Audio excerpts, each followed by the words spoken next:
إن الحمد لله نحمده ونستعينه ونستغفره ونؤمن به ونتوكل عليه ونعوذ بالله من شرور أنفسنا ومن سيئات أعمالنا من يهده الله فلا مضل له ومن يضلل فلا هادي له أي فلن تجد له وليا مرشدا ونشهد أن لا إله إلا الله وحده لا شريك له والذي لا ضد له ولا ند له لا مثل له ولا مثيل له لا وزير له ولا كفيل له لا شبه له ولا شبيه له لا ولد له ولا والد له وهو الواحد الفرد الصمد لم يلد ولم يولد ولم يكن له كفوا أحد ونشهد أن سيدنا ونبينا وحبيبنا وبشيرنا ونذيرنا وطبيبنا وطبيب قلوبنا وحبيبنا وحبيب ربنا محمدا عبد الله ورسوله أرسله بالحق بشيرا ونذيرا وداعيا إلى الله بإذنه وسراجا منيرا أما بعد فقد قال الله تعالى في كلامه المجيد وفي فرقانه الحميد أعوذ بالله من الشيطان الرجيم بسم الله الرحمن الرحيم وإن يمسسك الله بضر فلا كاشف له إلا هو وإن يردك بخير فلا راد لفضله يصيب به من يشاء من عباده وهو الغفور الرحيم إن الله وملائكته يصلون على النبي يا أيها الذين آمنوا صلوا عليه وسلموا تسليما اللهم صل على محمد وعلى آل محمد كما صليت على إبراهيم وعلى آل إبراهيم إنك حميد مجيد اللهم بارك على محمد وعلى آل محمد كما باركت على إبراهيم وعلى آل إبراهيم إنك حميد مجيد সকল প্রশংসার মালিককে সকলকার উৎসকে কেউ যেটা পারে না পারে কে কেউ যেটা দেখে না দেখে কে কেউ যেটা দেয় না দেয় কে সে আল্লাহ রাব্বুল ইজ্জা ওয়াল জালালের দরবারে আমরা শুকরগুজার হচ্ছি। আমরা সবাই পড়ছি কালিমাতুশ শুকর, আলহামদুলিল্লাহ। গলা ছেড়ে দিয়ে প্রিয় পটুয়াখালীবাসী আওয়াজ করে সবাই পড়ুন, রব্বানা লাকাল হামদ হামদান কাসীরান তাইয়্যিবান মুবারাকান ফি ইয়া রাব্বি লাকাল হামদু কামা ইয়ানবাগি লিজালালি ওয়াজহিকা ওয়া আযীমি সুলতানিকা লাকাল হামদু বিল ঈমান লাকাল হামদু বিল ইসলাম লাকাল হামদু বিল কুরআন। আমরা আল্লাহ রাব্বুল ইজ্জা ওয়াল জালালের দরবারে শুকরিয়া আদায়ের পাশাপাশি আজকের এই প্রোগ্রামের অর্গানাইজিং কমিটি পটুয়াখালী ওয়েলফেয়ার ফাউন্ডেশনকে অন্তরের অন্তঃস্থল থেকে ধন্যবাদ জানাতে চাই, অভিনন্দন জানাতে চাই এবং শুভেচ্ছা জানাতে চাই যে পটুয়াখালী জেলা শহরে আজকে প্রায় দীর্ঘ 1 মাস পরিশ্রম শেষে এরকম চমৎকার নান্দনিক দৃষ্টিনন্দন চমৎকার একটি পরিবেশ ওনারা তৈরি করেছেন। কোরআনের একটি বাগান ওনারা সাজিয়েছেন। আমরা শুরুতেই পটুয়াখালী ওয়েলফেয়ার ফাউন্ডেশনকে অন্তরের অন্তঃস্থল থেকে ধন্যবাদ জানাতে চাই, শুকরিয়া জানাতে চাই। ধন্যবাদ জানাতে চাই আজকের প্রোগ্রামের সম্মানিত সভাপতি অ্যাডভোকেট মোহাম্মদ নাজমুল আহসান ভাইকে। আজকের প্রোগ্রামে প্রধান বক্তা হিসেবে উপস্থিত আছেন আপনাদের অত্র এলাকার গণমানুষের নেতা, মাটি মানুষের নেতা ডক্টর মোহাম্মদ শফিকুল ইসলাম মাসুদ, সাবেক জাতীয় ছাত্রনেতা ও চেয়ারম্যান বাউফল উন্নয়ন ফোরাম ও পটুয়াখালী ফোরাম। প্রধান অতিথি হিসেবে আজকের প্রোগ্রামে আসন অলঙ্কৃত করেছেন এয়ার ভাইস মার্শাল অবসরপ্রাপ্ত আলহাজ আলতাফ হোসেন চৌধুরী, সাবেক স্বরাষ্ট্র বাণিজ্য মন্ত্রী, গণপ্রজাতন্ত্র সরকার। বিশেষ অতিথি হিসেবে অত্র এলাকার অনেক গণ্যমান্য ব্যক্তিবর্গ আমাদের আজকের এই প্রোগ্রামে উপস্থিত হয়েছেন। এই প্রোগ্রামে উপস্থিত আছেন পটুয়াখালী জেলার বিশিষ্ট ব্যবসায়ী বৃন্দ, চাকরিজীবী বৃন্দ, ছাত্র ভাইয়েরা, পর্দার আড়ালে আমার মায়েরা, বোনেরা, প্রশাসনের দায়িত্বশীল ব্যক্তিবর্গ, আইন শৃঙ্খলা বাহিনী, ভলান্টিয়ার্স এবং যে যেভাবে আজকের প্রোগ্রামের সাথে জড়িত ছিলেন, বিশেষ করে আমার সাংবাদিক বন্ধুরা, মিডিয়া কর্মী ভাইয়েরা, ইউটিউবার্স, আমি সবাইকে অন্তরের অন্তঃস্থল থেকে অভিনন্দন, শুভেচ্ছা এবং মোবারকবাদ জানিয়ে শুরু করছি। প্রিয় পটুয়াখালীবাসী, আপনারা কেমন আছেন সবাই? আমি তো দেখলাম যে গতকালই এসে আপনারা বসেছিলেন, কষ্ট হয় নাই? সারাদিন খাওয়া দাওয়া করতে পেরেছিলেন তো? নামাজগুলো সময় মতো পড়তে পেরেছেন? মাশাআল্লাহ, মাশাআল্লাহ। আল্লাহ তাআলা কবুল করুক, আমরা পড়ি আমিন। আপনারা শুনেছেন যে প্রতিটি বিভাগে আমরা একটি করে প্রোগ্রাম দিচ্ছি, একবার করে সফর করছি। তারই ধারাবাহিকতায় বরিশাল বিভাগের এই প্রোগ্রাম আমাদের মাসুদ ভাইয়ের কারণে বাধ্য হয়ে আমাকে পটুয়াখালীতে দিতে হয়েছে। মাসুদ ভাই এমন ভাবে ধরেছেন, রিকোয়েস্ট করেছেন, সেটাকে ডিনাই করার, রিজেক্ট করে দেওয়ার সুযোগ আর হয়নি। আলহামদুলিল্লাহ। খুব চমৎকার একটি শহর, অসাধারণ একটি গড়ি। আমি উপর থেকে দেখছিলাম, খুব গোছানো, খুবই গোছানো সুন্দর একটি শহর, আলহামদুলিল্লাহ। আর পাশেই আছে আপনাদের বিশাল সমুদ্র সৈকত, যেখান থেকে সূর্যোদয় সূর্যাস্ত একসাথে দেখা যায়, ঠিক কিনা বলেন? বরিশাল বিভাগের প্রতি আগে থেকেই আমার আলাদা একটা টান, দুটো কারণে।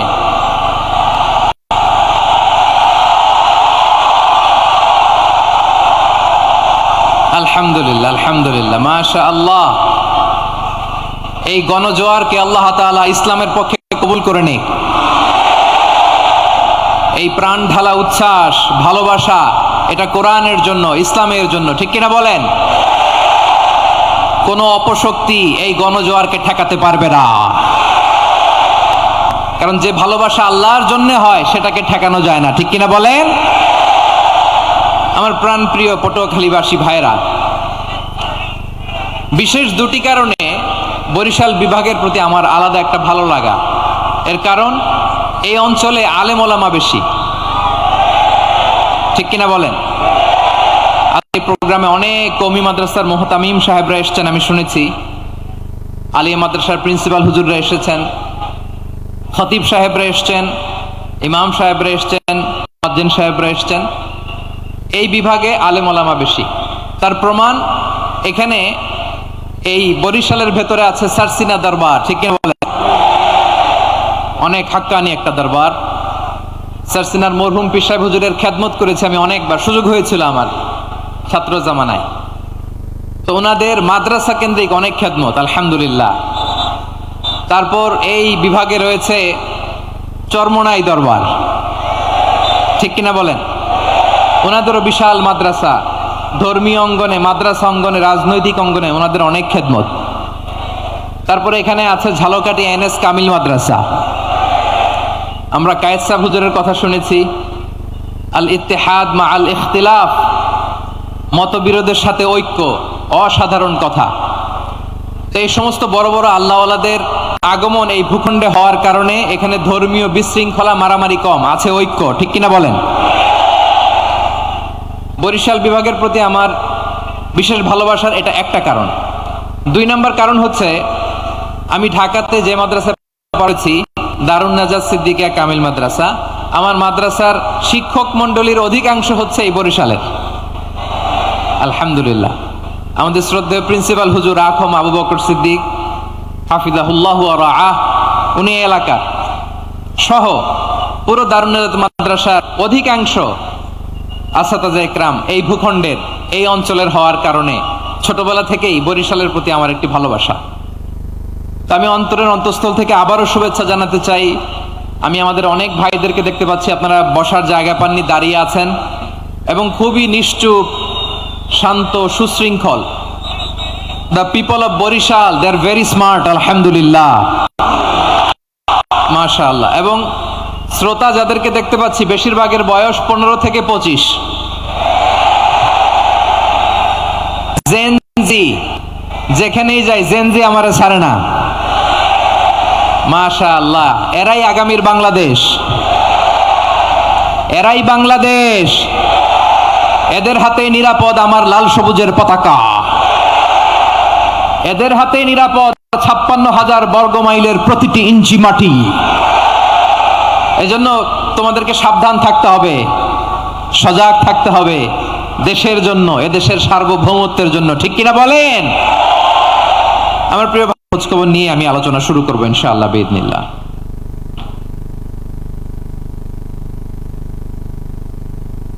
প্রিয় ভাইরা,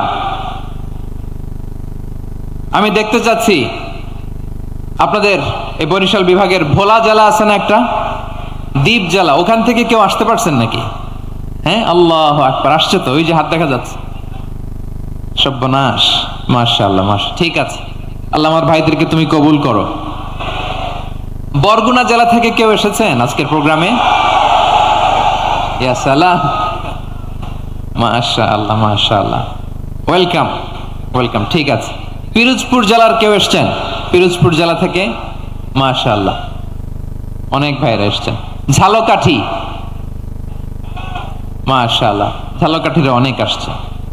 তারপর বরিশাল জেলা থেকে কারা কারা এসেছেন? বরিশাল, মাশাআল্লাহ, তাবারাকাল্লাহ। এবার পটুয়াখালী জেলার কারা কারা দেখি?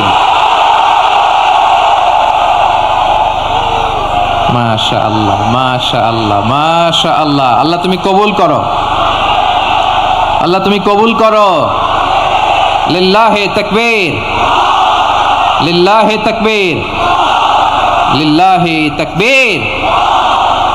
হাত নামান। প্রিয় ভাইরা, আসুন আমরা কাল বিলম্ব না করে আজকের পটুয়াখালী জেলা শহরের, মাশাআল্লাহ, ওই যে লক্ষ্মীপুর থেকে আমাদের ভাই এসে প্লেকার্ড নিয়ে দাঁড়াইছে, ঠিক আছে, প্লেকার্ড দেখেছি, ফি আমানিল্লাহ। আচ্ছা, এই বরিশাল বিভাগের বাইরে থেকে কারা কারা আসছেন দেখি, কেউ আছেন কিনা? মাশাআল্লাহ, অনেক অনেক অনেক, মাশাআল্লাহ, আল্লাহ কবুল করুক, আল্লাহ কবুল করুক, ফি আমানিল্লাহ। চাঁদপুর, ঠিক আছে, ঠিক আছে, হ্যাঁ, ইলিশের বাড়ি, চাঁদপুর, ঠিক আছে, মাশাআল্লাহ। বসুন, বসুন। সম্মানিত ভাইয়েরা, আসুন আমরা মূল আলোচনার দিকে চলে যাই। আজকে আমরা যে টপিকটা নিয়ে আলোচনা করব সেটা হচ্ছে, আমরা যে জীবনে বিপদে পড়ি, আমরা বিপদে পড়লে আমাদেরকে উদ্ধার করে কে? আল্লাহ ছাড়া আমাদের বাঁচানোর কেউ আছে? উদ্ধার করার কেউ আছে? রক্ষা করার কেউ আছে? এজন্য বিপদে পড়লে আমরা চাইবো কার কাছে? আমাদের যাই দরকার হোক আমরা ফরিয়াদ করব কার কাছে? নাকি মাজারে যেয়ে চাবেন? মাজারে যেয়ে চাবেন? অনেকে তো মাজারে যেয়ে কপাল ঘষে, আছে না নাই? মাজারে যেয়ে সন্তান চায়, আছে? এই এলাকায় নাই, এই এলাকার লোকদের আকীদা খালিস আমি জানি। মাজারে যেয়ে কপাল ঘষে আর সন্তান চায়। আচ্ছা, মাজারে গেলে সন্তান পাওয়া যায়? আচ্ছা, মাজারে না গেলে যদি বাচ্চা না হতো, গরু ছাগলের যে বাচ্চা হয় ওরা কোন মাজারে মানত করে বলেন? কথা কি বুঝতেছেন? এই যে প্রতি বছর গরু ছাগল ভেড়া এগুলো যে বাচ্চা দেয়, এরা কোন মাজারে যে মানত করে? এজন্য চাইতে হবে একজনের কাছে, তিনি কে? আমার প্রিয় পটুয়াখালীবাসী, মাজার জিয়ারত করা সুন্নাহ। আমরা মাজার জিয়ারত করব, আল্লাহ ওয়ালাদের কবরে যাব, আমরা সেখানে যে সালাম দিব, দোয়া করব, নিজের জন্য করব, কবরে শুয়ে থাকা মাইয়েতের জন্য করব, পুরো মুসলিম উম্মার জন্য করব। কিন্তু কবরে যিনি শুয়ে আছে ওই বাবার কাছে সন্তান চাওয়া যাবে? চাকরি চাওয়া যাবে? সফলতা চাওয়া যাবে? সফলতা দেয় কে? সবাই বলেন নাই, আওয়াজ করে বলেন, সফলতা দেওয়ার মালিক কে? একথাই রব্বুল আলামিন বলেন, ওয়া ইয়ামসাসকাল্লাহু বিদুররিন ফালা কাশিফা লাহু ইল্লা হু ওয়া ইয়ুরিদকা বিখাইরিন ফালা রাদ্দা লিফাদলি يصيب به من يشاء من عباده وهو الغفور الرحيم الله أكبر আল্লাহ বললেন, ওয়া ইয়ামসাসকাল্লাহু বিদুররিন ফালা কাশিফা লাহু ইল্লা হু।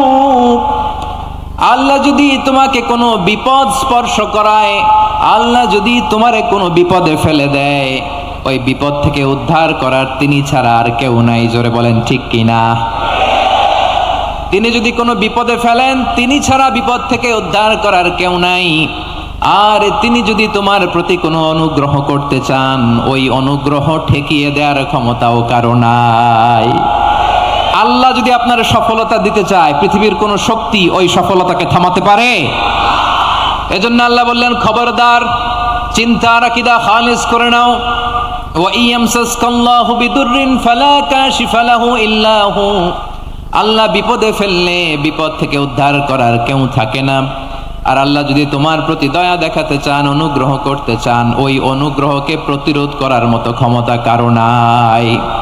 তিনি তার বান্দাদের মধ্য থেকে যাকে ইচ্ছা তাকে দেন, যত ইচ্ছা তত দেন। তিনি ক্ষমাশীল, তিনি মেহেরবান। সুবহানাল্লাহ। তিনি ক্ষমাশীল, তিনি মেহেরবান। তাহলে এই আয়াত থেকে আমরা বুঝতে পারলাম, আমরা যদি বিপদে পড়ি আমাদেরকে কেউ বাঁচাতে পারে না। আমার বাবা আমারে বাঁচাতে পারে? হ্যাঁ? আমার মা আমাকে বাঁচাতে পারে? আমার বন্ধু আমারে বাঁচাতে পারে? আমার দলের কর্মী আমাকে বাঁচাতে পারে? আমার পীর সাহেব আমারে বাঁচাতে পারে? আমার পটুয়াখালীর ভাইয়েরা খেয়াল রাখবেন, বাঁচাতে পারে এক মহান সত্তা, উদ্ধার করতে পারে এক মহান সত্তা। চিৎকার করে বলুন, তিনি কে? আবার আল্লাহ বললেন, আম্মান ইউজিবুল মুযতাররা ইযা দাআহু ওয়া ইয়াকশিফুস সুআ ওয়া ইয়াজআলুকুম খুলাফাআল আরদ আইলাহুম মা'আল্লাহ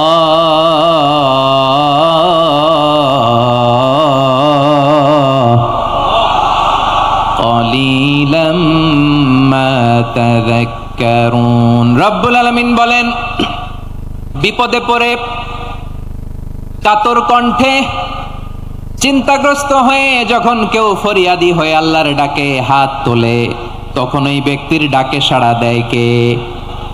সবাই বলুন। কাতর কণ্ঠে, বিপন্ন অবস্থায় আপনি যখন কেঁদে কেঁদে হাত তুলে আপনার দুঃখের কথা জানান, আপনি যখন ডাকেন তারে, তখন আপনার ডাকে সাড়া দেয় কে? আল্লাহ বলে, আমি সাড়া দেই। তোমাদের বিপদকে মুক্ত করে দেয় কে? ওই আল্লাহর সাথে কোন উপাস্য আছে নাকি? কিন্তু খুব অল্প সংখ্যক লোকে তোমরা উপদেশ গ্রহণ করো, কথাটা কার? তাহলে বিপন্ন মানবতা যখন কাঁদে, মানুষ যখন বিপদে পড়ে নিরুপায় হয়ে ফরিয়াদ করে, তার ডাক শোনার কেউ নাই একজন ছাড়া। চিল্লায় বলেন তো তিনি কে? এজন্য আমরা ফরিয়াদের হাত কার দিকে তুলব? প্রিয় পটুয়াখালী বলেন, ফরিয়াদের দুটো হাত আমরা কার দিকে তুলব? এবং খেয়াল রাখতে হবে, মাথার সাথে সেট করে নিতে হবে, আল্লাহ ছাড়া আমাকে উদ্ধার করার কেউ নাই। এই পৃথিবীতে কেউ আপন না প্রিয় ভাইরা। বিপদে বললে বোঝা যায় কেউ আপন না। আপন শুধু একজন মহান সত্তা, তিনি কে? এটা কি আপনারা খেয়াল রাখতে পারবেন? হ্যাঁ, বিপদে আপদে কেউ আমাদের বাঁচাতে পারে না, তরাতে পারে না, মুক্তি দিতে পারে না, উদ্ধার করতে পারে না, একমাত্র আমার প্রভু ছাড়া, আল্লাহ ছাড়া। চিল্লায় বলেন ঠিক কিনা? এবং প্রিয় পটুয়াখালীর ভাইয়েরা, মাথার সাথে এটা সেট করে নিতে হবে যে আমাদের পুরো জীবনটাই পরীক্ষা। পুরো জীবনটাই কি? The life is a test. পুরো জীবনটাই পরীক্ষা। এই জীবনে বিপদ আসবে, আপদ আসবে, পরীক্ষা আসবে, সবার জীবনে এটা থাকে। এক একজনের পরীক্ষা এক এক রকম। আমার পরীক্ষা একরকম, মাসুদ ভাইয়ের পরীক্ষা একরকম, চৌধুরী সাহেবের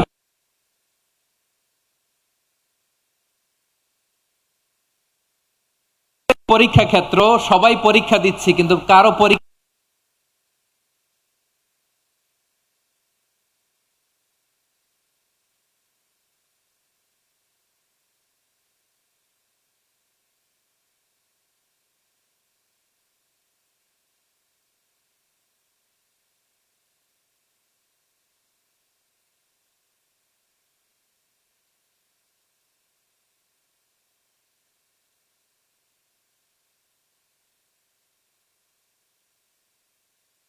বানিয়ে পরীক্ষা করেন, কাউকে আল্লাহ অসুস্থ বানিয়ে পরীক্ষা করেন। কেউ দেখবেন যে দুরারোগ্য ব্যাধিতে আক্রান্ত, ডাক্তার বলেছে আর সময় নাই, দুরারোগ্য ব্যাধি, ক্যান্সার, যার নেই কোনো অ্যান্সার, তার জন্য পরীক্ষা হচ্ছে এই রোগ।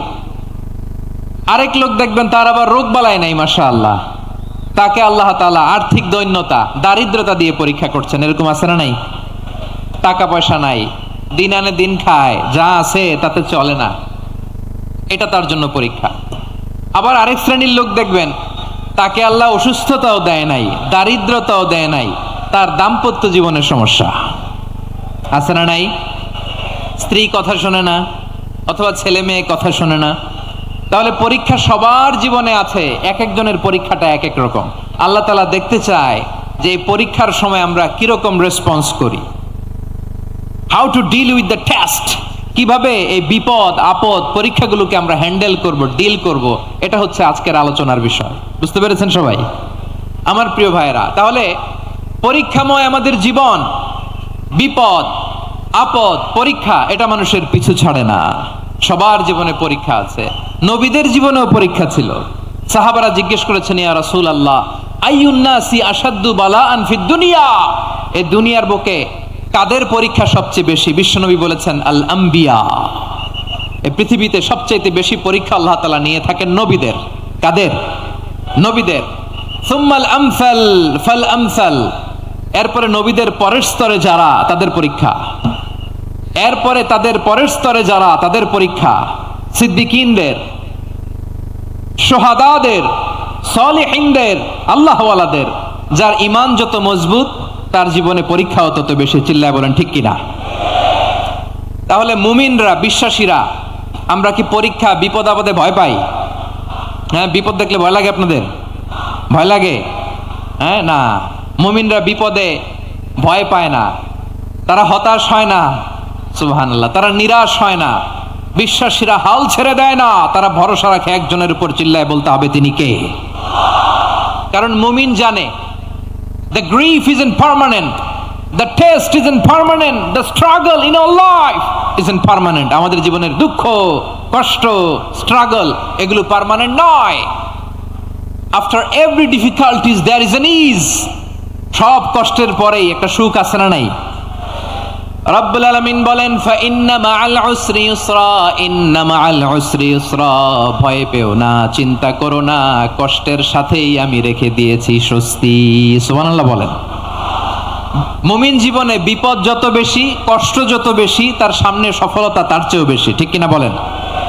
কারণ বিশ্বাসীরা জানে রাত্রি যত গভীর হয় সুবহে সাদিকের সময় তত আগাতে থাকে। গর্ভবতী নারীর পেটের ব্যথা যত বাড়তে থাকে ঘরে নতুন মেহমান আগমনের সময় ঘনাতে থাকে। মুমিনদের উপর বিপদ, অত্যাচার, আপদ, পরীক্ষা যত বাড়তে থাকে কালেমার পতাকা উড্ডয়নের সময় কাছে আসতে থাকে। বিশ্বাসীদের এগুলো হিসাব মিলানো অনেক আগে, এগুলো অনেক আগে হিসাব মিলানো। দুঃখের আধার শেষে সুখের আলো মিটি মিটি হাসে, চিল্লায় বলেন ঠিক কিনা?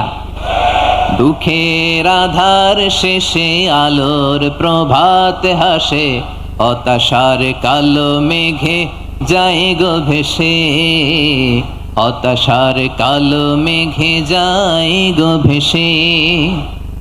দুঃখের আধার শেষে আলোর প্রভাত হাসে, হতাশার কালো মেঘে যায় গো ভেসে, হতাশার কালো মেঘে যায় গো ভেসে। কোরআনের পাতায় পাতায় দেখো ঈমানের পথ ঢাকা ব্যথার কাটায়। কোরআনের পাতায় পাতায় দেখো ঈমানের পথ ঢাকা ব্যথার কাটায়। ভেঙে পড়ো না কভু হতাশ হয়ে, ভেঙে পড়ো না কভু হতাশ হয়ে, জ্বলে পুড়ে খাঁটি সোনা হও গো শেষে, জ্বলে পুড়ে খাঁটি সোনা হও গো শেষে। দুঃখের আধার শেষে আলোর প্রভাত হাসে, হতাশার কালো মেঘে যায় গো ভেসে, হতাশার কালো মেঘে যায় গো ভেসে। ঠিক কিনা বলেন? দুঃখ যত বেশি, পরীক্ষা যত বেশি, কষ্ট যত বেশি, সুখের সময় তত কাছাকাছি, চিল্লায় বলতে হবে ঠিক কিনা? এজন্য মুমিন জীবনে পরীক্ষা বেশি, মুমিনদের হতাশা নাই। মুমিনরা নিরাশ হয় না, হতাশ হয় কাফিররা। মুমিনরা কখনো হাল ছেড়ে দেয় না, মুমিনরা ভরসা রাখে একজনের উপর, তিনি কে? তাহলে আমার প্রিয় পটুয়াখালীবাসী, বিপদ থাকবে, পরীক্ষা থাকবে, এই বিপদ থেকে আমাদেরকে উদ্ধার করবেন একজন, তিনি কে? আমরা শুধু আল্লাহর উপরই ভরসা রাখবো। রাজি আছেন তো? চাইবো একজন সত্তার কাছে, আওয়াজ করে বলুন তিনি কে? একজন সত্তার কাছে চাইবে। বিশ্বনবী ওনার চাচাতো ভাই আব্দুল্লাহ ইবনে আব্বাস রাদিয়াল্লাহু তাআলা আনহুকে বললেন, ইয়া আব্দুল্লাহ ইবনাল আব্বাস, হে আব্দুল্লাহ ইবনে আব্বাস, ইযা সাআলতা ফাসআলিল্লাহ, যখন চাইবে আল্লাহর কাছে চাও। ও আব্দুল্লাহ, যখন চাইবা আল্লাহর কাছে চাও।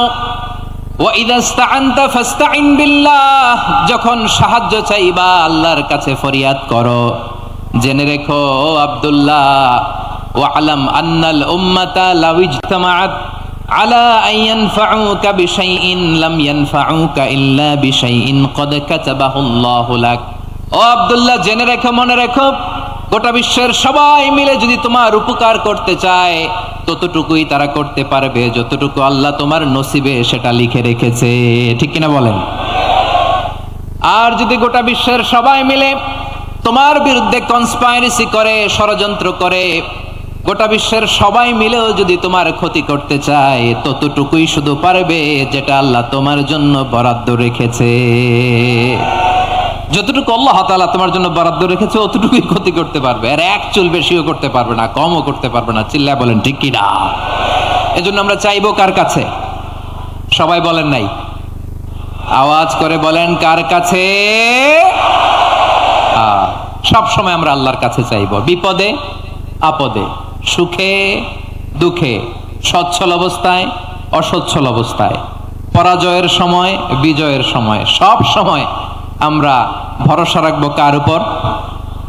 সবাই বলুন। একদল লোক আছে যারা বিপদে পড়লে আল্লাহরে ডাকে, আছে না নাই?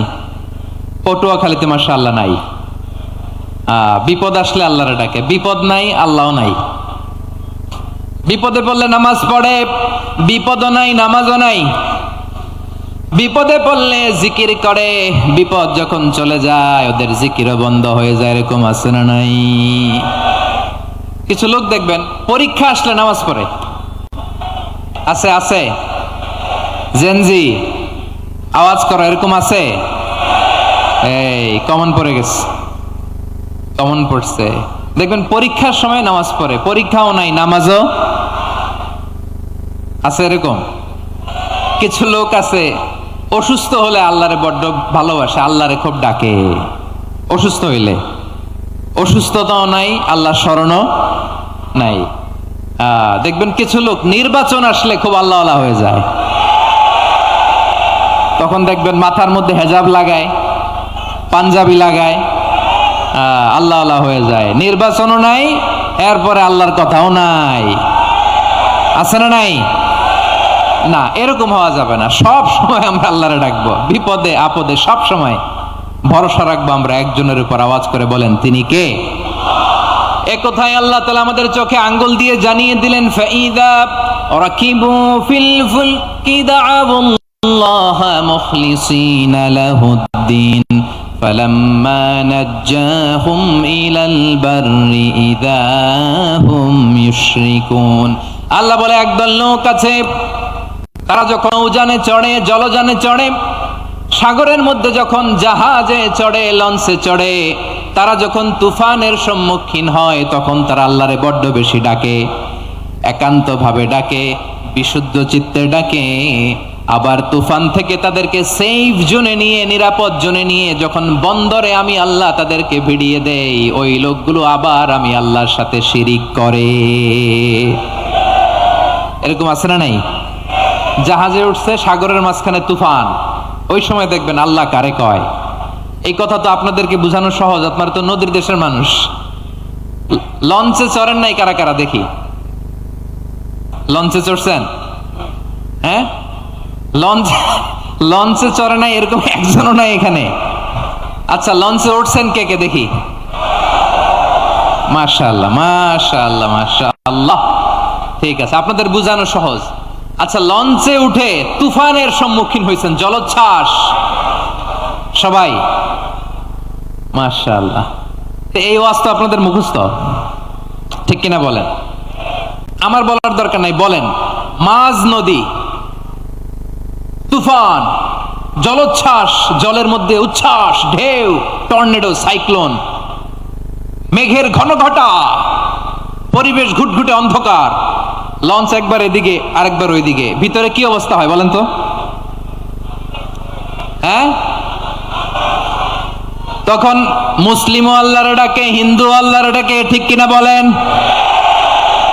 আস্তিক আল্লাহর ডাকে, নাস্তিক আল্লাহর ডাকে, ঠিক কিনা? লঞ্চের ভেতর, স্টিমারের ভেতর কান্নারে রোল পড়ে যায়, চিৎকারের রোল পড়ে যায়, সবার মুখ দিয়ে শুধু একটা আওয়াজ, লা ইলাহা লা ইলাহা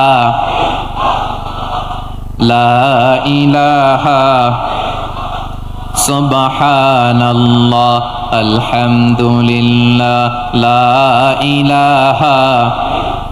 আল্লাহ নামের জিকির করবে যারা, আল্লাহর কাছে প্রিয় তারা, আল্লাহর কাছে প্রিয় যারা, জান্নাতে প্রবেশ করবে তারা, জোরে লা ইলাহা লা ইলাহা ইল্লাল্লাহ লা ইলাহা ইল্লাল্লাহু মুহাম্মাদুর রাসূলুল্লাহ সাল্লাল্লাহু আলাইহি ওয়াসাল্লাম। আমার প্রিয় পটুয়াখালীবাসী, তাহলে লঞ্চের ভেতরে যখন আমরা তুফানের মধ্যে পড়ি, তখন সবাই মিলে আমরা একটা নামের জিকির করি। নামটা কার? মুসলমানেরাও ডাকে, হিন্দুরাও ডাকে, আস্তিকও ডাকে, নাস্তিকও ডাকে, সবাই ডাকে একজনকে, তিনি কে?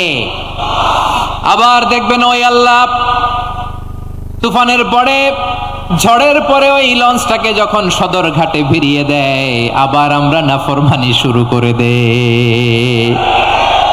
সে কথায় আল্লাহ বললেন, ফাইদা রাকিবু ফিল ফুলকি দাআবুল্লাহ মুখলিসিনা লাহুদ্দিন ফালাম্মা নাজ্জাহুম ইলাল বাররি ইযা হুম ইউশরিকুন। সাগরে যখন তুফানে পড়ে, আমি আল্লাহর ডাকে, আবার আমি আল্লাহ যখন বাঁচিয়ে দেই আবার আমি আল্লাহর সাথে শিরিক শুরু করে। আমরা কি এরকম হতে চাই নাকি? এরকম করবেন? হ্যাঁ না, আমরা তুফানে পড়লেও আল্লাহরে ডাকি, আবার বাঁচায় দেওয়ার পরেও ডাকি কারে? আল্লাহকেই ডাকি। বিমানের মধ্যে মাঝে মাঝে দেখবেন যে এয়ার টার্বুলেন্স হয়, জানেন? এয়ার টার্বুলেন্স জানেন তো? মাঝে মাঝে বিমানটা বাউন্সিং করে, বাম্পি, ভেরি বাম্পি ওয়েদার। শোনেন নাই? 40,000 ফিট উপরে যখন থাকে তখন পাইলট মাঝে মাঝে বলে, dear passengers, ladies and gentleman, right now we are flying 40,000 feet above the ground and we are passing very air turbulence, very heavy air turbulence right now. Please fasten your seat belt. দেখবেন মাঝে মাঝে বলে যে, ভদ্র মহিলা, ভদ্র মহোদয়গণ, আমরা 40,000 ফিট উপর দিয়ে যাচ্ছি আর এয়ার টার্বুলেন্স ফেস করছি, মেহেরবানি করে আল্লাহর ওয়াস্তে সিট বেল্ট বাঁধুন। তখন বিমানটা এরকম বাউন্সিং করে, শেকিং করে। আপনারা মুখোমুখি হয়েছেন? ইদানিং এই এয়ার টার্বুলেন্স বেড়ে গিয়েছে। গত বছর আমার ইন্টারন্যাশনাল অনেকগুলো ফ্লাইট ছিল, তো আমি দেখলাম যে আগের ফ্লাইটগুলোর তুলনায় এখন এয়ার টার্বুলেন্স খুব বেশি। আমি একটু রিসার্চ করে দেখলাম, ক্লাইমেট চেঞ্জের কারণে, জলবায়ু পরিবর্তনের কারণে আকাশের বাতাসের মুভমেন্টে পরিবর্তন হয়েছে, ফলে এখন বিমান শেকিং করে বেশি, বাউন্সিং, বাম্পি ওয়েদার। তো বলেন তো, 40,000 ফিট উপরে যখন আপনি, কয় হাজার ফিট? সবাই বলুন কয় হাজার ফিট? 40,000 ফিট উপরে যখন আপনি, তখন যখন বিমানটা এরকম বাউন্সিং করে, সবাই যখন ভমিটিং করে বিমান নষ্ট করে দেয়, বমি করে, তখন বাঁচানোর কে আছে আল্লাহ ছাড়া? কেউ আছে? ওই মুহূর্তেও সবাই মিলে একজনের ডাকে আওয়াজ করে বলেন, তিনি কে? মাঝে মাঝে কিছু সোশ্যাল মিডিয়ায় কিছু ভিডিও পাওয়া যায় যে হেভি যখন এয়ার টার্বুলেন্স হয়, 10 সেকেন্ড 15 সেকেন্ডের কিছু ভিডিও পাওয়া যায়, বিমানটা এরকম বাউন্সিং করছে, বাম্পি ওয়েদার, কাঁপছে, মানুষগুলো বমি করছে, অক্সিজেন মাসগুলো সব ঝুলে পড়েছে, বিমানটা শুধু কাঁপছে। তখন দেখবেন বিমানের ভেতরেও এরকম লঞ্চের মতো চিৎকার আছে না নাই? বিমানের ভেতরেও তখন চিৎকার। গত বছর হিথ্রো এয়ারপোর্ট থেকে সিঙ্গাপুর এয়ারলাইন্সের একটা ফ্লাইট, হিথ্রো টু চাঙ্গি, একটা ফ্লাইটে এমন বেশি এয়ার টার্বুলেন্সের শিকার হয়েছিল ওই এয়ারক্রাফটটা, 33 জন যাত্রী সেখানে আহত হয়েছে, একজন যাত্রী নিহত হয়েছে। কেবিন ক্রুজ, এয়ার হোস্টেস যারা আছে, একজনের নাক ফেটে, চোখ ফেটে, কপাল ফেটে, ব্লিডিং হয়ে শয়লা। প্রিয় ভাইয়েরা, ওই 40,000 ফিট উপরে বিমানটা যখন কাঁপবে, তখন আমাদেরকে আল্লাহ ছাড়া আর কেউ বাঁচানোর আছে?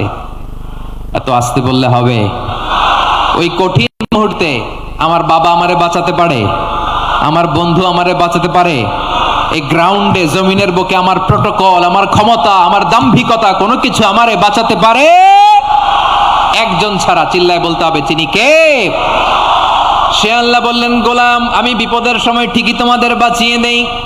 ওই বিমানের ভেতরে 40,000 ফিট উপরে যখন তোমরা এয়ার টার্বুলেন্সের শিকার হও, তখন নাস্তিকও আল্লাহরে ডাকে, হিন্দু আল্লাহরে ডাকে। জোরে বলেন ঠিক কিনা?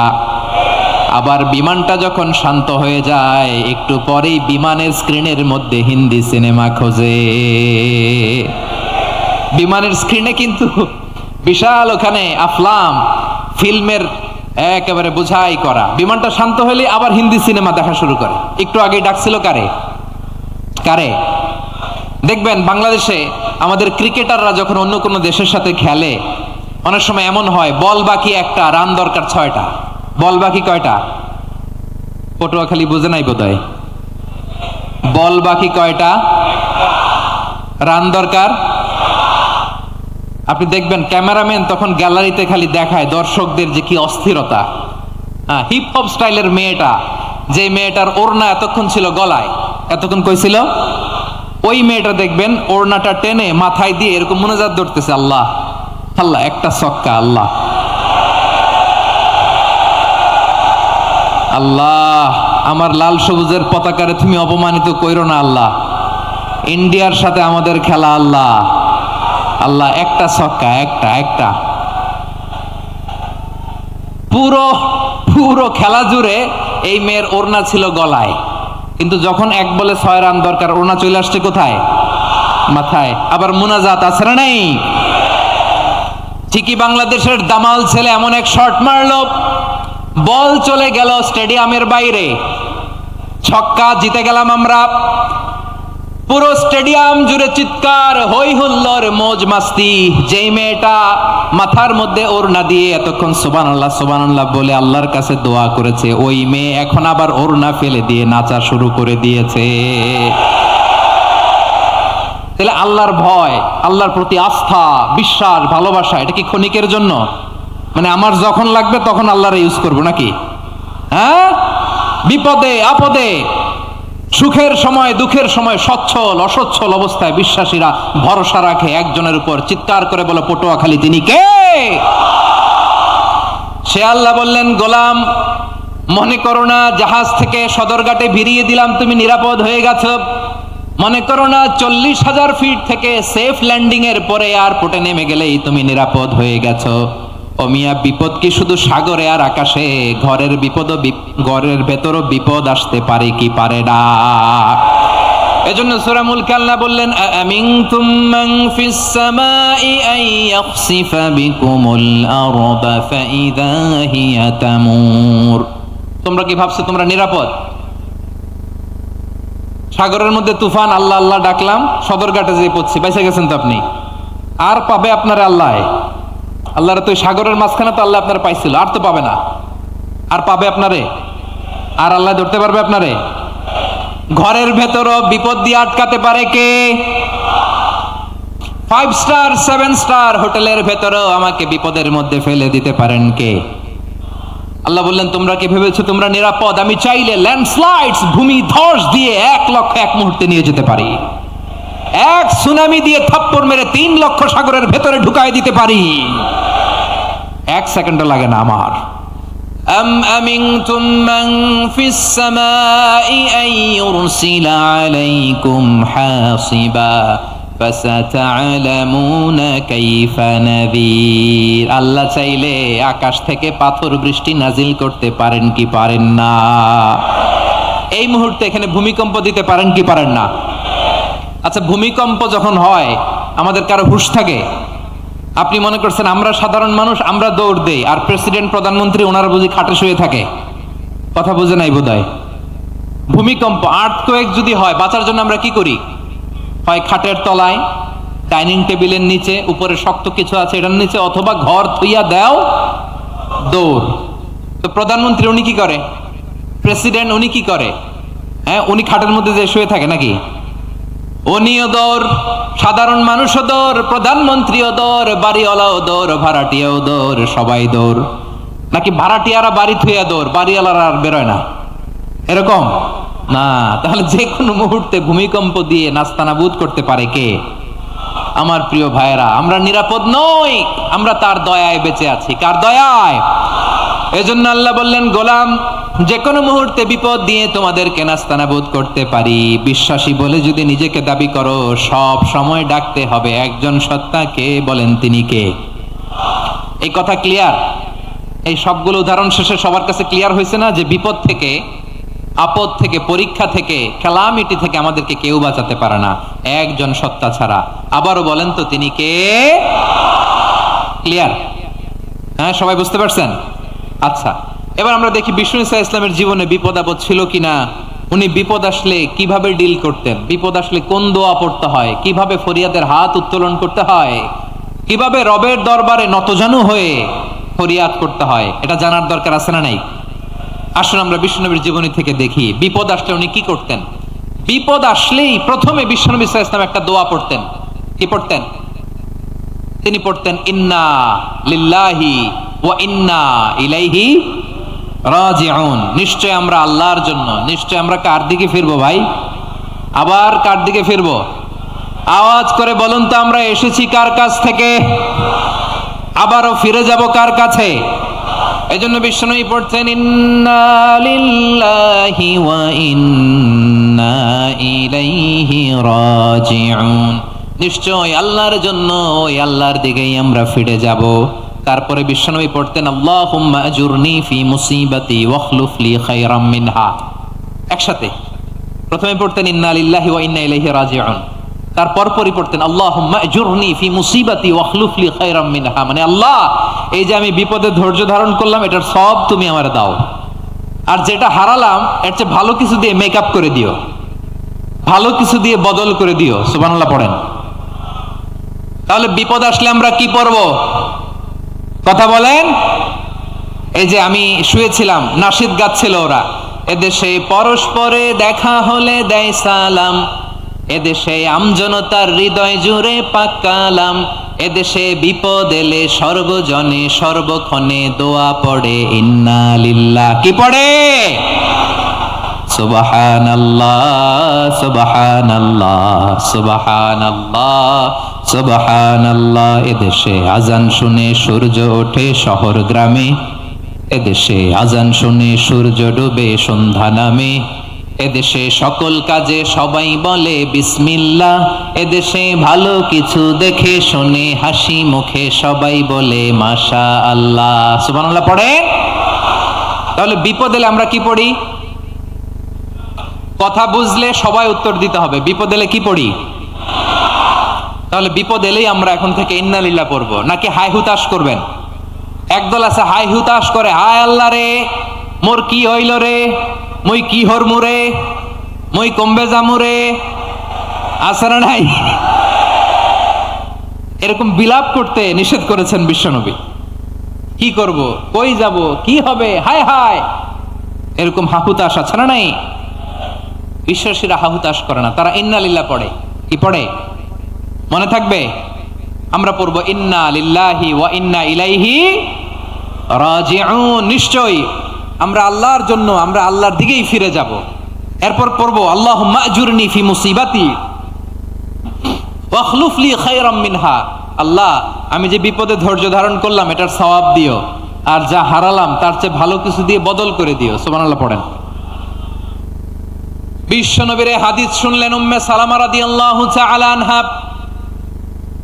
ওনার স্বামী হলো আবু সালামা। মজার ঘটনা খেয়াল করে শুনেন আমার প্রিয় কলিজার টুকরা ভাইয়েরা, কানগুলো খরগোশের কানের মতো খাড়া করে আমার দিকে তাকান।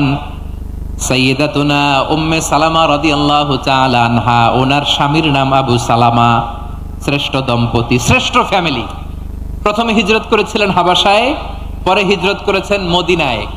উহুদ যুদ্ধের পরে ওনার স্বামী আবু সালামা ইন্তেকাল করলো, শহীদ হলো। সুবহানাল্লাহ পড়েন। যখন আবু সালামা ইন্তেকাল করলো, উম্মে সালামা রাদিয়াল্লাহু তাআলা আনহা কেঁদে কেঁদে হয়রান। আর নবীর শিখানো বাণী অনুযায়ী তিনি বারবার পড়ছিলেন ইন্না লিল্লাহ। কি পড়ছিলেন? মুই কই যামু, কি হরমু, এগুলো বলে নাই। কি বলছে? ইন্না লিল্লাহ।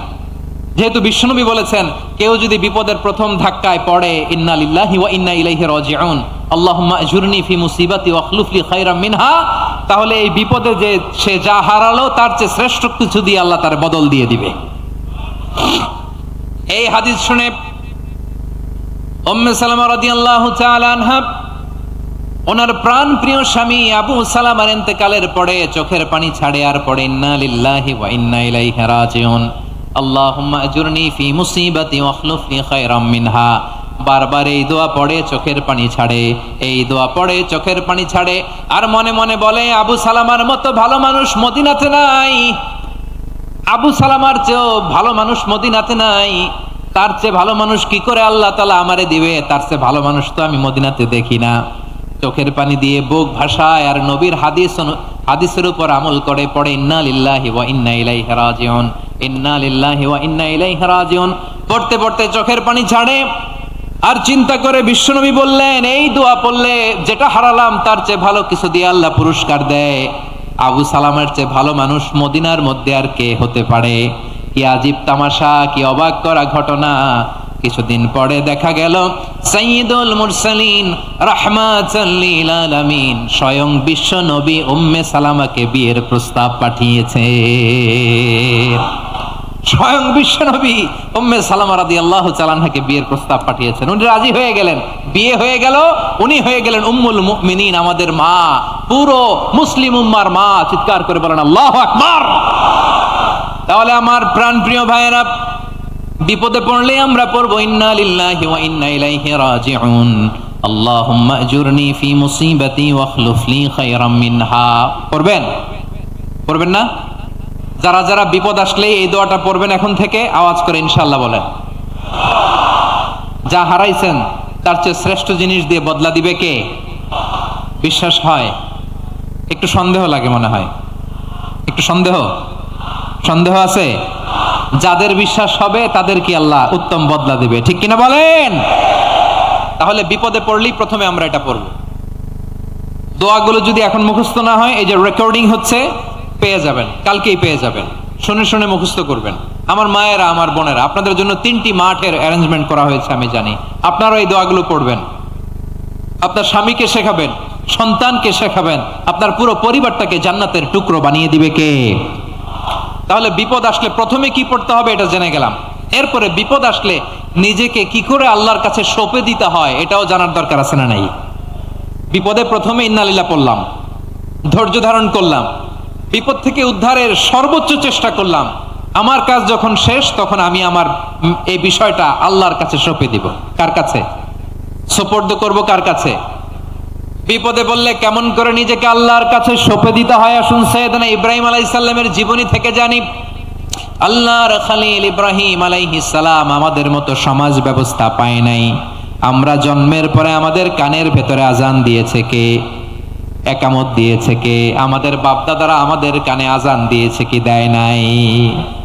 আমাদের জন্মের পরেই তো আজান, একামত, বাড়ির পাশে মসজিদ, প্রতিদিন আজান, জুমার খুতবা, প্রতি মাসে মাসে তাফসিরুল কোরআন মাহফিল, মসজিদ, মিনারা, অভাব নাই, ঠিক কিনা বলেন? আপনি যেই সুন্দর ইসলামিক এনভায়রনমেন্ট পেয়েছেন, আমাদের ইব্রাহিম খলিল উনিও কি এরকম পেয়েছিলেন? হ্যাঁ, উনি জন্মের পর পরে ওনার কানে আজান দিছে কেউ? আমার প্রিয় ভাইরা, আগা গোড়া একটা শিরকি পরিবেশ উনি জন্মগ্রহণ করেছেন। উনি ছাড়া ওই তল্লাটে একজনও আল্লাহর উপর বিশ্বাসী নাই। কল্পনা করতে পারেন? গোটা তল্লাটে, গোটা দেশে বিশ্বাসী মুমিন, আল্লাহর উপর বিশ্বাস স্থাপনকারী কয়জন? সবাই বলেন কয়জন? বাকি সব মুশরিক। বাকি সব মুশরিক নিজের সাথে নিজে শক্ত বোঝাপড়া করে, অ্যানালজি করে, সেলফ কনভারসেশন করে উনি মহা সত্যের সন্ধান পেয়েছেন। উনি আকাশের তারা দেখে ভাবে মনে হয় এটাই আমার খোদা, পরে দেখে তারা নাই, মনে মনে বলে না তাইলে এটা না। আবার চাঁদ দেখে বলে চাঁদটা বড় মায়া লাগে, মনে হয় এটাই আমার রব, পরে দেখে চাঁদও নাই, কয় না এটা না। এরপরে দ্বিপ্রহরের জলজলে সূর্যটা খা খা করে গোটা পৃথিবীটারে রৌদ্র দিয়ে তাতিয়ে রাখে। তিনি ভাবলেন মনে হয় এটাই আমার রব, কারণ এটাই তো সবচেয়ে বড়। কিন্তু বিকেল বেলা ওই সূর্যটাও যখন চলে যায়, সাইয়েদনা ইব্রাহিম বলে না এটাও তো নাই, আমার খোদা যদি আমারে ছেড়ে চলে যায়, বিপদে পড়লে আমারে উদ্ধার করবে কে? এভাবে নিজের সাথে অ্যানালজি, সেলফ কনভারসেশন করতে করতে করতে তিনি মহা সত্যের সন্ধান পেয়েছেন। সুবহানাল্লাহ পড়েন। সব শেষে তিনি ডিসিশন নিয়ে ঘোষণা দিলেন, ইন্নী ওয়াজ্জাহতু ওয়াজহিয়া লিল্লাযী ফাতারাস সামাওয়াতি ওয়াল আরদা হানিফান ওয়া মা আনা মিনাল মুশরিকিন। নিশ্চয় আমি এমন সত্তার দিকে মনোনিবেশ করলাম, মুখাপেক্ষী হলাম, যিনি আকাশ বানিয়েছেন, জমিন বানিয়েছেন, আমি মুশরিক নই। সুবহানাল্লাহ। পারতেন? আপনি পারতেন? কেউ নাই, লক্ষ লক্ষ মুশরিক, আপনি একা। ওনার মতো এরকম বিচক্ষণতা দিয়ে আল্লাহরে খুঁজে পাইতে পারতেন আপনি? কি নবী ছিল, আল্লাহকে খুঁজে পেয়েছে। যখন আল্লাহর ইবাদত শুরু করলো, এই কথা ছড়ায় পড়লো চারদিকে। নমরুদ সাইয়েদনা ইব্রাহিমকে ডেকে পাঠালেন। নমরুদ বলে, ইব্রাহিম তুমি নাকি মূর্তির পূজা না করে কোন নতুন রবের ইবাদত করো, কে তোমার রব? সাইয়েদনা ইব্রাহিম বললেন, রব্বি আল্লাযী ইউহয়ী ওয়া ইউমীত, আমি এমন রবের ইবাদত করি যিনি জীবন দেন, যিনি মৃত্যু দেন। নমরুদ বলে, তাই নাকি? তোমার রব জীবন দেয়, মৃত্যু দেয়? আর এটা তো আমি দেই, আমিও তো জীবন দেই, আমিও তো মৃত্যু দেই। সাইয়েদনা ইব্রাহিম বললেন, কেমন করে তুমি জীবন দাও, মৃত্যু দাও, একটু দেখাও তো। নমরুদ জেলখানা থেকে দুজন কয়েদিকে ডেকে আনলো। কয়েদি এনে অর্ডার করলো, একটাকে এখনই শিরোচ্ছেদ, হেড অফ, ডেথ পেনাল্টি, মৃত্যুদণ্ড দেয়া হলো। ফিনকি দিয়ে রক্ত বেরোলো। নমরুদ বলে, দেখো দুজনকে ধরে আনলাম, একজন কয়েদিকে দিলাম ডেথ পেনাল্টি, মৃত্যুদণ্ড, পরে মৃত্যু দিলাম, আরেকজন যে দাঁড়িয়ে আছে, চাইলে ওরেও আমি মৃত্যুদণ্ড দিতে পারি, কিন্তু না, ওরে আমি দিব না, ওরে আমি বাঁচাইয়া দিলাম, ছেড়ে দিলাম, মানে জীবন দিলাম। দেখো ইব্রাহিম, তোমার চোখের সামনে একজনরে মৃত্যু দিলাম, আরেকজনরে জীবন দিলাম। আপাত দৃষ্টিতে তাই তো, একজনরে তো জীবন দিল, আরেকজনরে মৃত্যু দিল। সাইয়েদনা ইব্রাহিম এবার বিপাকে পড়ে গেলেন। কিন্তু এক একজন নবীকে আল্লাহ এমন উইজডম বিচক্ষণতা দিয়ে এই জমিনে পাঠিয়েছেন, মুহূর্তের মধ্যে আল্লাহর খলিল ইব্রাহিম বললেন, ইন্নাল্লাহা ইয়াতি বিশ-শামসি মিনাল মাশরিকি ফাতি বিহা মিনাল মাগরিব ফাবুহিতাল্লাযী কাফার। আল্লাহর খলিল ইব্রাহিম বললেন, নমরুদ, বুঝলাম তুমি জীবন দাও, মৃত্যু দাও, দেখলাম, কিন্তু আমার রব, আমার আল্লাহ প্রতিদিন সকালবেলা উষা লগ্নে ওই পূর্ব দিগন্ত থেকে সূর্যটাকে উদিত করেন, সাঁঝের বেলা, বিকেল বেলা, গধূলি লগ্নে, সন্ধ্যা বেলা ওই দ্বিপ্রহরের জল জলে সূর্যটাকে পশ্চিম দিগন্তে ডুবিয়ে দেন। মানে সকালবেলা পূর্ব দিক থেকে উদিত করা সূর্যটাকে পশ্চিম দিকে বিকেলে তিনি ডুবিয়ে দেন। তুমি যদি পারো ওই সূর্যটাকে পশ্চিম দিক থেকে উদিত করে পূর্ব দিকে ডুবিয়ে দাও। সুবহানাল্লাহ পড়বেন না? দেখেন, ইনস্ট্যান্ট ইন্টেলেক্ট, মুহূর্তে বিচক্ষণতা, উইজডম কাকে বলে? নমরুদ পারবে? নমরুদের বাপ পারবে? ওর দাদা, ওর 14 গোষ্ঠী, গোটা বিশ্বের সব ক্ষমতাধর রাষ্ট্রনায়করা একসাথে হলে পারবে? ফাবুহিতাল্লাযী কাফার পারে নাই, ব্যর্থ হয়েছে। এবার তেলে বেগুনে জ্বলে উঠেছে, রেগে মেগে আগুন বলে, ফালকুহু ফিল জাহিম। ওর সাথে তর্ক নাই, না পেরে এবার এটারে আগুনে ফেলা। বিশাল বিশাল গাছ কেটে লাকড়ি এনে আগুনের কুণ্ডলি বানানো হলো, দাউ দাউ দাউ দাউ করে আগুন জ্বলে। আল্লাহর খলিল ইব্রাহিমকে আগুনে নিক্ষেপ করা হবে। আল্লাহর খলিল সাইয়েদনা ইব্রাহিমের হাতের মধ্যে রশি দিয়ে টাইট করে বাঁধা হলো, পায়ের মধ্যেও টাইট করে রশি দিয়ে বাঁধা হলো। আল্লাহর খলিল ইব্রাহিমকে আগুনের কুণ্ডলির মধ্যে ফেলা হবে। ও মিয়া, আপনি যে বিপদের কারণে ভয় পান, হতাশ হন, এটা কোনো বিপদ ওনার বিপদের সামনে?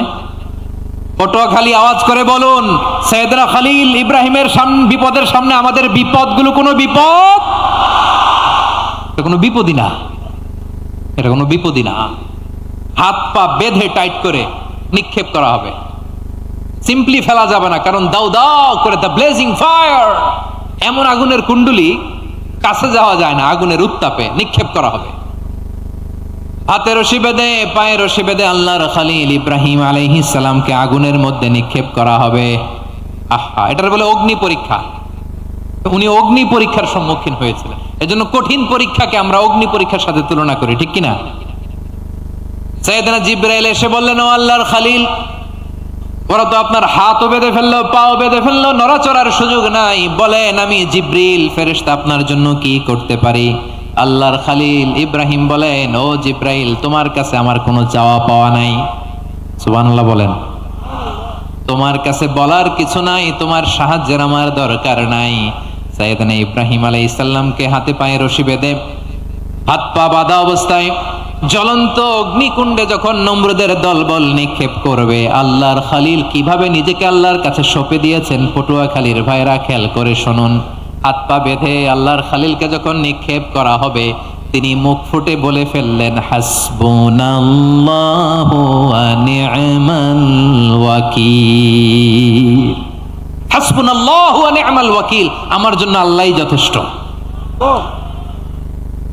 আমার জন্য আল্লাহই যথেষ্ট। তিনি আমার সবচেয়ে বড় গার্ডিয়ান, তিনি আমার সবচেয়ে বড় অভিভাবক।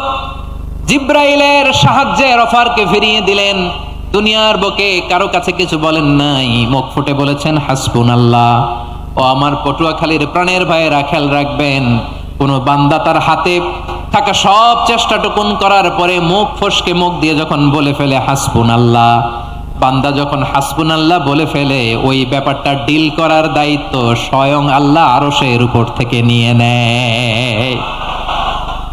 আপনি যখন বলে ফেলবেন হাসবুনাল্লাহ, এটা ডিলিং করবে কে তখন? চিল্লায় বলেন না, তিনি কে?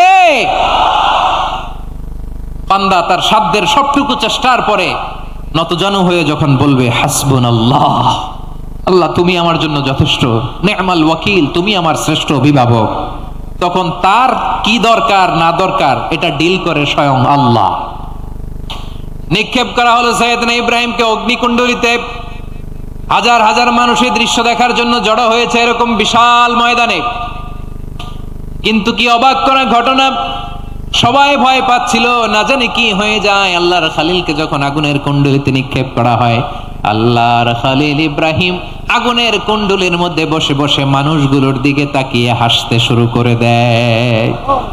কারণ আকাশ থেকে রব্বুল আলামিন স্পেশাল ভার্ডিক্ট নাজিল করেছেন, স্পেশাল হুকুম জারি করেছেন, কুল্লা ইয়া নারু কুনি বারদাও ওয়া সালামান আলা ইব্রাহিম। ও আগুন খবরদার, সৃষ্টির শুরু থেকে তোকে একটা ধর্ম আমি বাতলে দিয়েছিলাম, তোর ধর্ম আগুনের ধর্ম হলো যা পাবে জ্বালিয়ে ছারখার করবে। আল্লাহ বলল, ও আগুন, তোর ধর্ম দিয়েছিলাম, তুই সব জ্বালিয়ে পুড়িয়ে ছারখার করে দিবি, কিন্তু ক্ষণিকের জন্য আমি তোর জ্বালিয়ে দেওয়ার ক্ষমতাটাকে কেড়ে নিলাম, জ্বালিয়ে ভস্ম করে দেওয়ার ক্ষমতা আমি কেড়ে নিলাম। কুনি বারদান, ঠান্ডা হয়ে যা, কিন্তু এত বেশি ঠান্ডা হবি না আবার আমার ইব্রাহিমের জন্য সর্দি লেগে না যায়। সুবহানাল্লাহ, এত আস্তে বললে হবে? কুনি বারদান, বারদ মানে বরফ, ঠান্ডা, ঠান্ডা হ, কিন্তু এত ঠান্ডা হবি না যাতে আমার ইব্রাহিমের কষ্ট হয়। আগুন বলে, আল্লাহ একবার বললা ঠান্ডা হ, আবার বলো এত ঠান্ডা হবি না যাতে খালিলের সর্দি না লাগে। কেমন ঠান্ডা হব, কেমন এনভায়রনমেন্ট তৈরি করে দেব বলো? আল্লাহ বললেন, সালামান আলা ইব্রাহিম, আমার খালিল, আমার কলিজা, আমার ইব্রাহিমের জন্য তুই জান্নাতের গুল বাগিচা হয়ে যা। ও ভাই, নবী মুসার মতো ঈমান হলে রাস্তা হবে সাগর জলে, নবী ইউসুফের মতন ঈমান হলে একে একে দরজা খোলে, নবী ইব্রাহিমের মতন ঈমান যদি আজও থাকে বিদ্যমান, অগ্নিকুণ্ডে দেখতে পাবে খুবসুরত এক ফুল বাগান। কুলনা ইয়া নারু কুনি বারদাও ওয়া সালামান আলা ইব্রাহিম। বান্দা যখন মুখ দিয়ে বলে হাসবুনাল্লাহ, আমার আল্লাহ আমার জন্য যথেষ্ট, এই বলে যখন নিজেকে সঁপে দেয়, তার কি লাগবে ওই দায়িত্ব স্বয়ং নিয়ে নেয় কে? সবাই বলেন, স্বয়ং নিয়ে নেয় কে? তাহলে আমার প্রিয় ভাইরা, বিপদের শুরুতেই আমরা বলবো ইন্না লিল্লাহ। শুরুতে কি বলবো? এরপরে যেই বাক্যটা পড়ে নিজের পরিস্থিতিকে আল্লাহর দরবারে সঁপে দিব, সেটা হচ্ছে হাসবুনাল্লাহ। সেটা কি? বিষ্ণু বলেন, লা ইয়াজালু লিসানুকা রাতাবান মিন যিকরিল্লাহ, সব সময় আল্লাহর স্মরণ দিয়ে, জিকির দিয়ে জিহ্বাটারে সিক্ত রাখো। আর শয়তানু জাসিমুন আলা কলবি ইবনে আদম, শয়তান বনি আদমের কলবে খামচি মেরে বসে থাকে। ফাইদা যাকারাল্লাহ খানাসা, মানুষ যখন আল্লাহ স্মরণ করে, জিকির করে, শয়তান দৌড়ে পালায়। ওয়া ইদা গাফালা ওয়াসওয়াসা, যখনই বনি আদম গাফেল হয় তখনই শয়তান তার হৃদয়ে ওয়াসওয়াসা দেয়। এজন্য বিপদে পড়লে ইন্না লিল্লাহ, নিজের সব টুকুন করার পরে, নিজের রোল প্লে করার পরে নিজেকে আমরা কি বলে সঁপে দিব? সবাই বলেন, সবাই বলতে হবে, আরো জোরে বলেন, মনে থাকবে?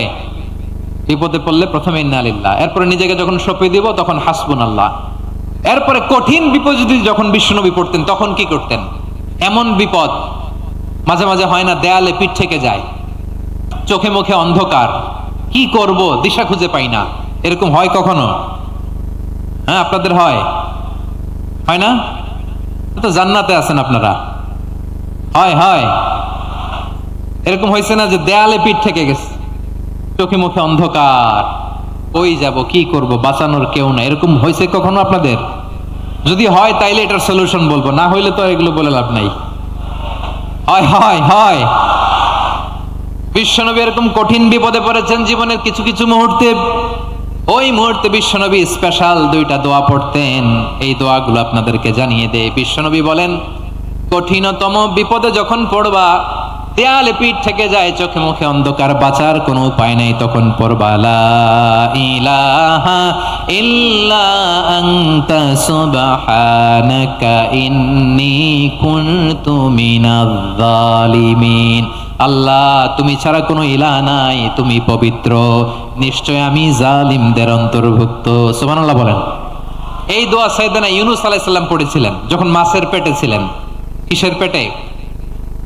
এবং অনেক মুফাসসিরিন ইকরাম বলেছেন, অনেক আহলুল ইলমরা বলেছেন এটা হচ্ছে ইসমে আজম। ইসমে আজম এমন দোয়া যেটা দিয়ে দোয়া করলে আল্লাহ দোয়া কবুল করে, কিন্তু এটা কোনটা এটা নিয়ে ইখতিলাফ আছে। কোন কোন আহলুল ইলম বলেন এই লা ইলাহা ইল্লা আনতা সুবহানাকা ইন্নী কুনতু মিনাজ জালিমিন এটা হচ্ছে ইসমে আজম।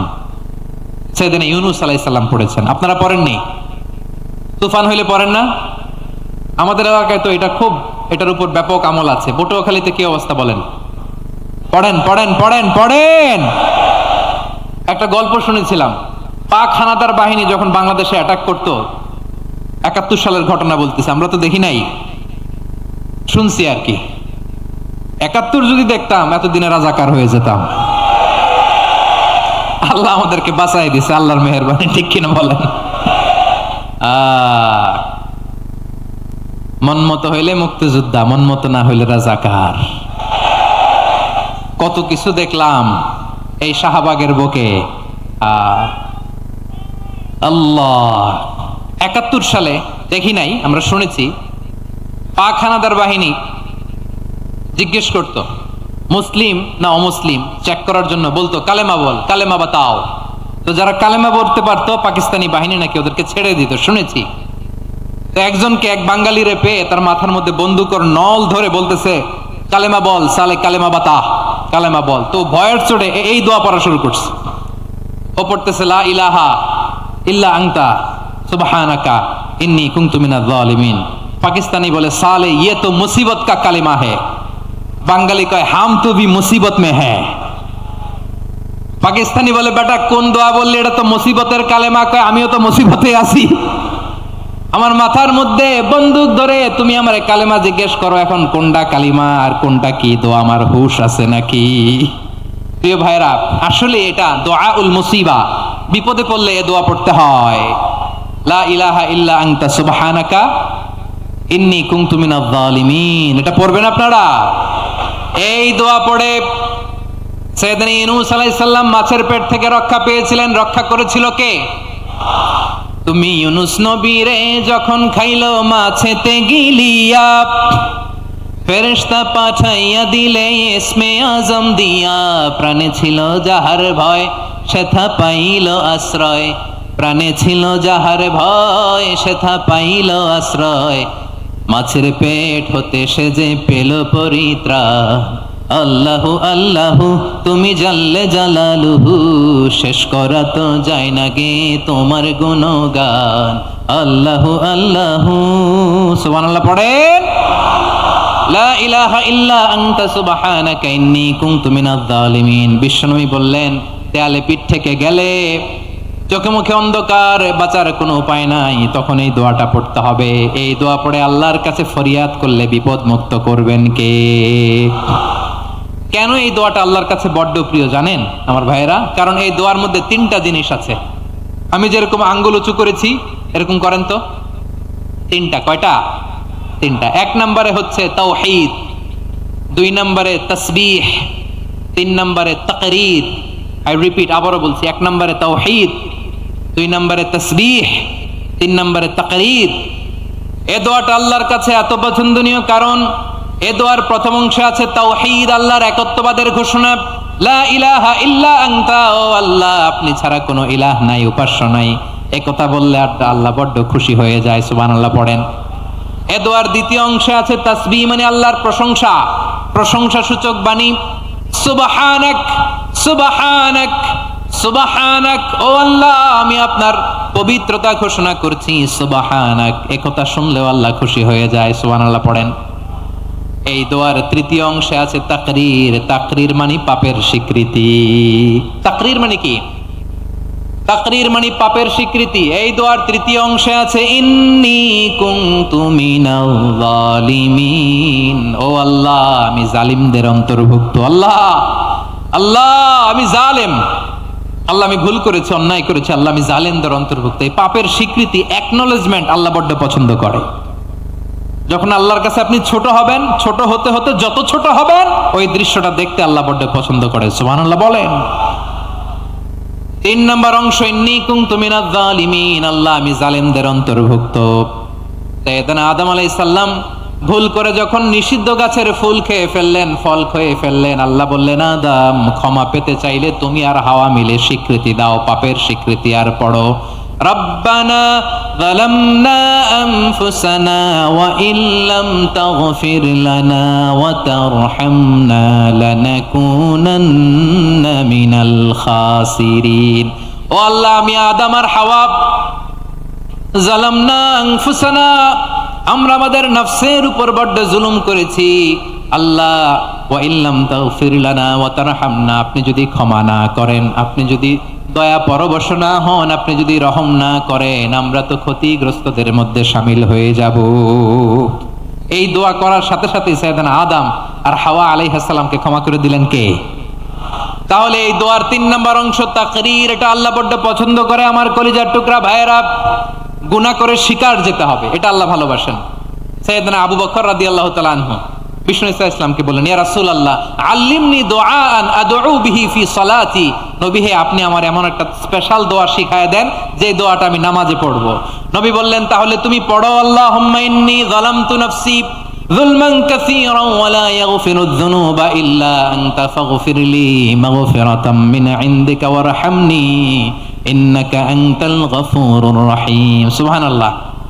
সালাম ফেরানোর আগে পড়েন, কথা কয় না, পড়েন পড়েন। ও আবু বকর, নামাজে যদি দোয়া করতে মনে চায় এই দোয়াটা পড়বা, আল্লাহুম্মা ইন্নী যালামতু নাফসি, আল্লাহ জুলুম করেছি আমার নফসের উপর, যুলমান কাসীরা, অনেক জুলুম, ওয়া লা ইয়াগফিরুয যুনুবা ইল্লা আনতা, আপনি ছাড়া এই জুনুব, এই পাপ ক্ষমা করার দ্বিতীয় কোনো রব নাই। আছে? আল্লাহ ছাড়া আমাদের গুনাহ আর কে কে ক্ষমা করতে পারে বলেন তো? কে পারে? কে? এজন্য আল্লাহরে বলবেন, আল্লাহ আমি ছাড়া তোমার গোলামের অভাব নাই, ও আমার রব আমি ছাড়া এই জমিনের বুকে তোমার গোলামের অভাব নাই, কিন্তু তুমি ছাড়া তো আমার দ্বিতীয় কোনো রব নাই। পারবেন বলতে? পারবেন? চোখের পানি ছেড়ে আল্লাহরে বলবেন, আল্লাহ তুমি আমার রব, তুমি আমার সব। কি বলবেন? আল্লাহ আমারে রব। সবাই বলুন, আল্লাহ আমারে রব,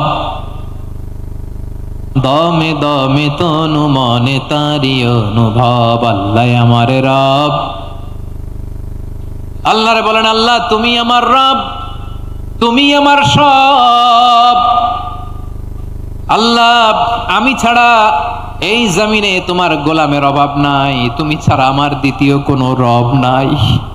এ কথা বলে চোখের পানি ছেড়ে আল্লাহরে স্বীকৃতি দেন, আল্লাহ আমি পাপী, আল্লাহ জামিনে আমার চেয়ে বড় পাপী আর কেউ নাই।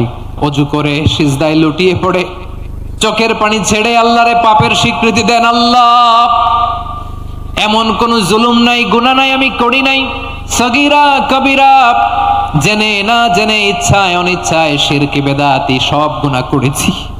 আল্লাহ আকাশের নিচে জমিনের উপরে আমার চেয়ে বড় গুনাহগার আর কেউ নাই। চোখের পানি ছেড়ে আল্লাহরে বলেন, আল্লাহ আমি ছাড়া তোমার গোলামের অভাব নাই, তুমি ছাড়া আমার দ্বিতীয় কোনো রব নাই, তুমি ছাড়া তো কেউ আমার গুনাহ ক্ষমা করার নাই, তুমি আমার রব, তুমি আমার সব। বলতে পারবেন? এই তাকরীর আমার পটুয়াখালীর ভাইরা, এই স্বীকৃতিটা দেখতে আল্লাহ বড্ড ভালোবাসে, কারণ আমরা সবাই গুনাহগার, আমরা সবাই কি? বিশ্বনবী বলেন, কুল্লুকুম খাত্তাউন, আ বানি আদম তোমরা সবাই পাপী। সবাই কি? সবাই পাপী। আমরা সবাই পাপী, আপন পাপের বাটখারা দিয়ে অন্যের পাপ মাপি। আমরা যে পাপী এটা ভাবতে মনে চায় না কারো, খালি অন্যের পাপ দেখি আমরা, এটা ভুল। ওর এই পাপ, ও পাপী, ও জালেম, ও জাহান্নামী, এরকম একটা টেন্ডেন্সি। আমার যে কি হালাত এটার খেয়াল নাই। খেয়াল করতে হবে যে আমি সবচেয়ে বড় পাপী, ঠিক কিনা বলেন? পাপ করি না এমন কেউ আছি? হ্যাঁ আছি, আছি। কেউ না জানলেও জানে কে আমার পাপের ঘটনা? পৃথিবী না জানুক আমি তো জানি, আমি কি পাপ করেছি হায়। ও আমার কলিজার টুকরা ভাইয়েরা, মাথাটাকে নিচু করে জীবনের সব গুনার ফিরিস্তিগুলো একটা একটা করে স্বীকার করে আল্লাহরে বলেন, আল্লাহ আমি পাপী, আল্লাহ আমার চেয়ে বড় পাপী এই দুনিয়াতে কেউ নাই, আকাশের নিচে জমিনের উপরে আমার চেয়ে বড় পাপী কেউ নাই। একটা একটা করে আল্লাহ স্বীকার করি আমি পাপী, সব পাপের স্বীকৃতি দিলাম। পৃথিবী না জানুক আমি তো জানি, আমি কি পাপ করেছি হায়, আমার পাপের করলে বিচার, বাঁচার আমার নাই উপায়। দয়াময় তুমি মাফ করো আমায়, মাফ করো আমায়। আল্লাহ তাআলা যদি দয়া করে আমাদেরকে মাফ না করে, আমাদের বাঁচার কোনো উপায় নাই। আপনি কি ভেবেছেন আপনার নামাজ দিয়ে আপনি জান্নাতে যাবেন? আপনি তাহাজ্জুদ গুজার, সেজদা দিতে দিতে কপালে দাগ ফেলেছেন, এটা আপনারা জান্নাতে নেবে না? আপনি এলাকার সবচেয়ে বড় হাতেম তাই দানশীল, এই দানের ভরসায় বসে আছেন, কশিন কালো না। আমাদের নামাজ, আমাদের রোজা, আমাদের ইবাদত, এগুলোকে মিজানের পাল্লায় উঠালে কোনো ওজনই হবে না। তবে আমাদের একটা কৌশল জানা আছে, আমরা আল্লাহর রহমতের ভিখারি। আমরা সেদিন আগেই গুনার স্বীকৃতি দিয়ে দেব। আমরা বলবো, আল্লাহ তুমি প্রশ্ন করার আগে তোমার একটা কথা বলি, আমারে কিছু জিজ্ঞেস করো না, আমি সব করেছি। এমন কোন পাপ নাই যে পাপ আমারে দিয়ে হয় নাই। তোমার রহমত দিয়ে তুমি জান্নাতে পাঠাবা, তোমার দয়ায় জান্নাতে যেতে চাই, আমল দিয়ে না। পারবেন বলতে? কিয়ামতের দিন আমরা বলবো, আল্লাহ আমার আমল দিয়ে জান্নাত চাই না, আমি তোমার দয়া দিয়ে জান্নাত চাই। তোমার দয়া ছাড়া আমার কোনো উপায় নাই। কারণ আল্লাহ যদি বিচার করে, বাঁচার কারো উপায় নাই। আল্লাহ যদি বলে ফেলেন তুই এটা করলি কেন, ওখানে গেলি কেন, কোরআনে 1000 বার নিষেধ করলাম তারপরেও এই পাপে জড়ালি কেন, এরকম প্রশ্ন ছুড়ে দিলে আমার উত্তর আছে? বাঁচার কোনো উপায় আছে? রোজ হাসরে হে আল্লাহ আমার করোনা বিচার, আল্লাহ করোনা বিচার, বিচার চাহি না তব দয়া চাই, এ গুনাহগার আল্লাহ করোনা বিচার। আপনার আমল দিয়ে জান্নাতে যাবেন? কি দিয়ে যাবেন?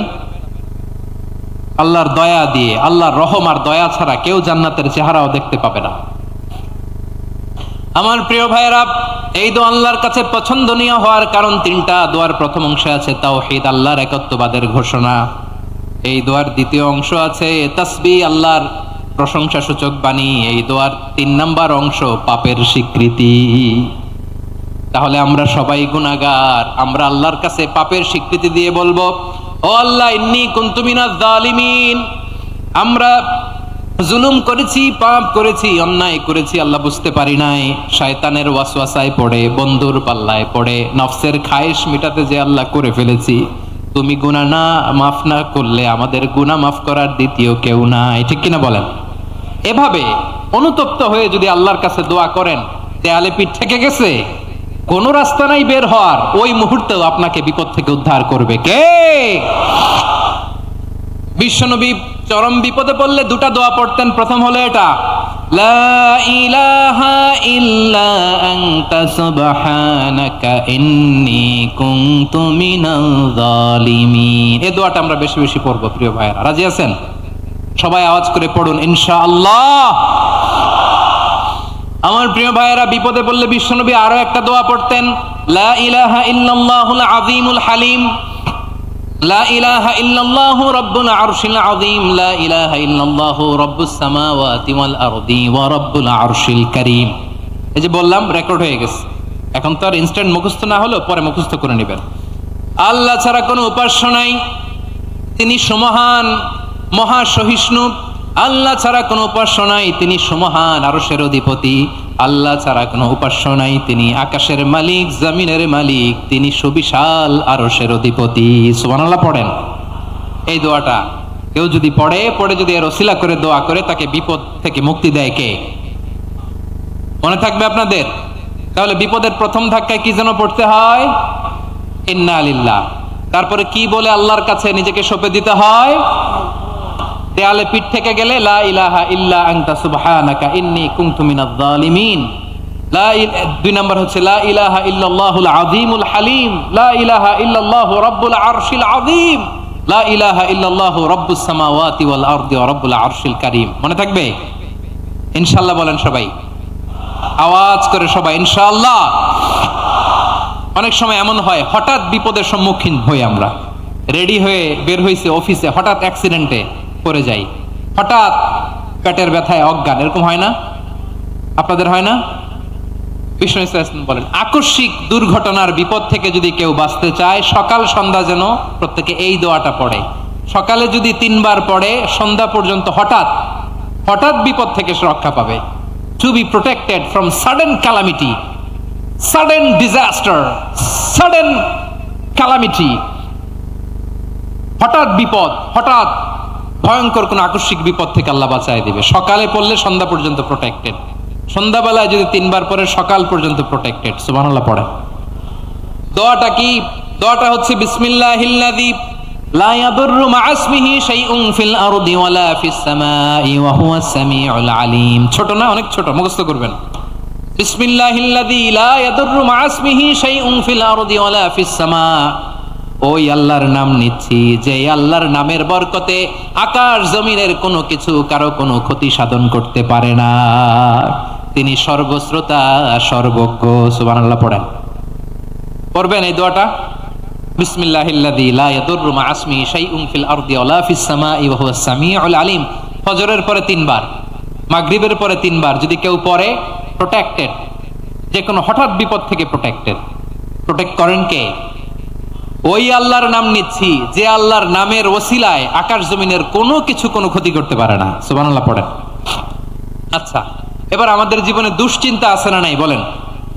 Tension, hyper tension, anxiety, depression, চিন্তা, টেনশন নাই এরকম কে কে আছে দেখি?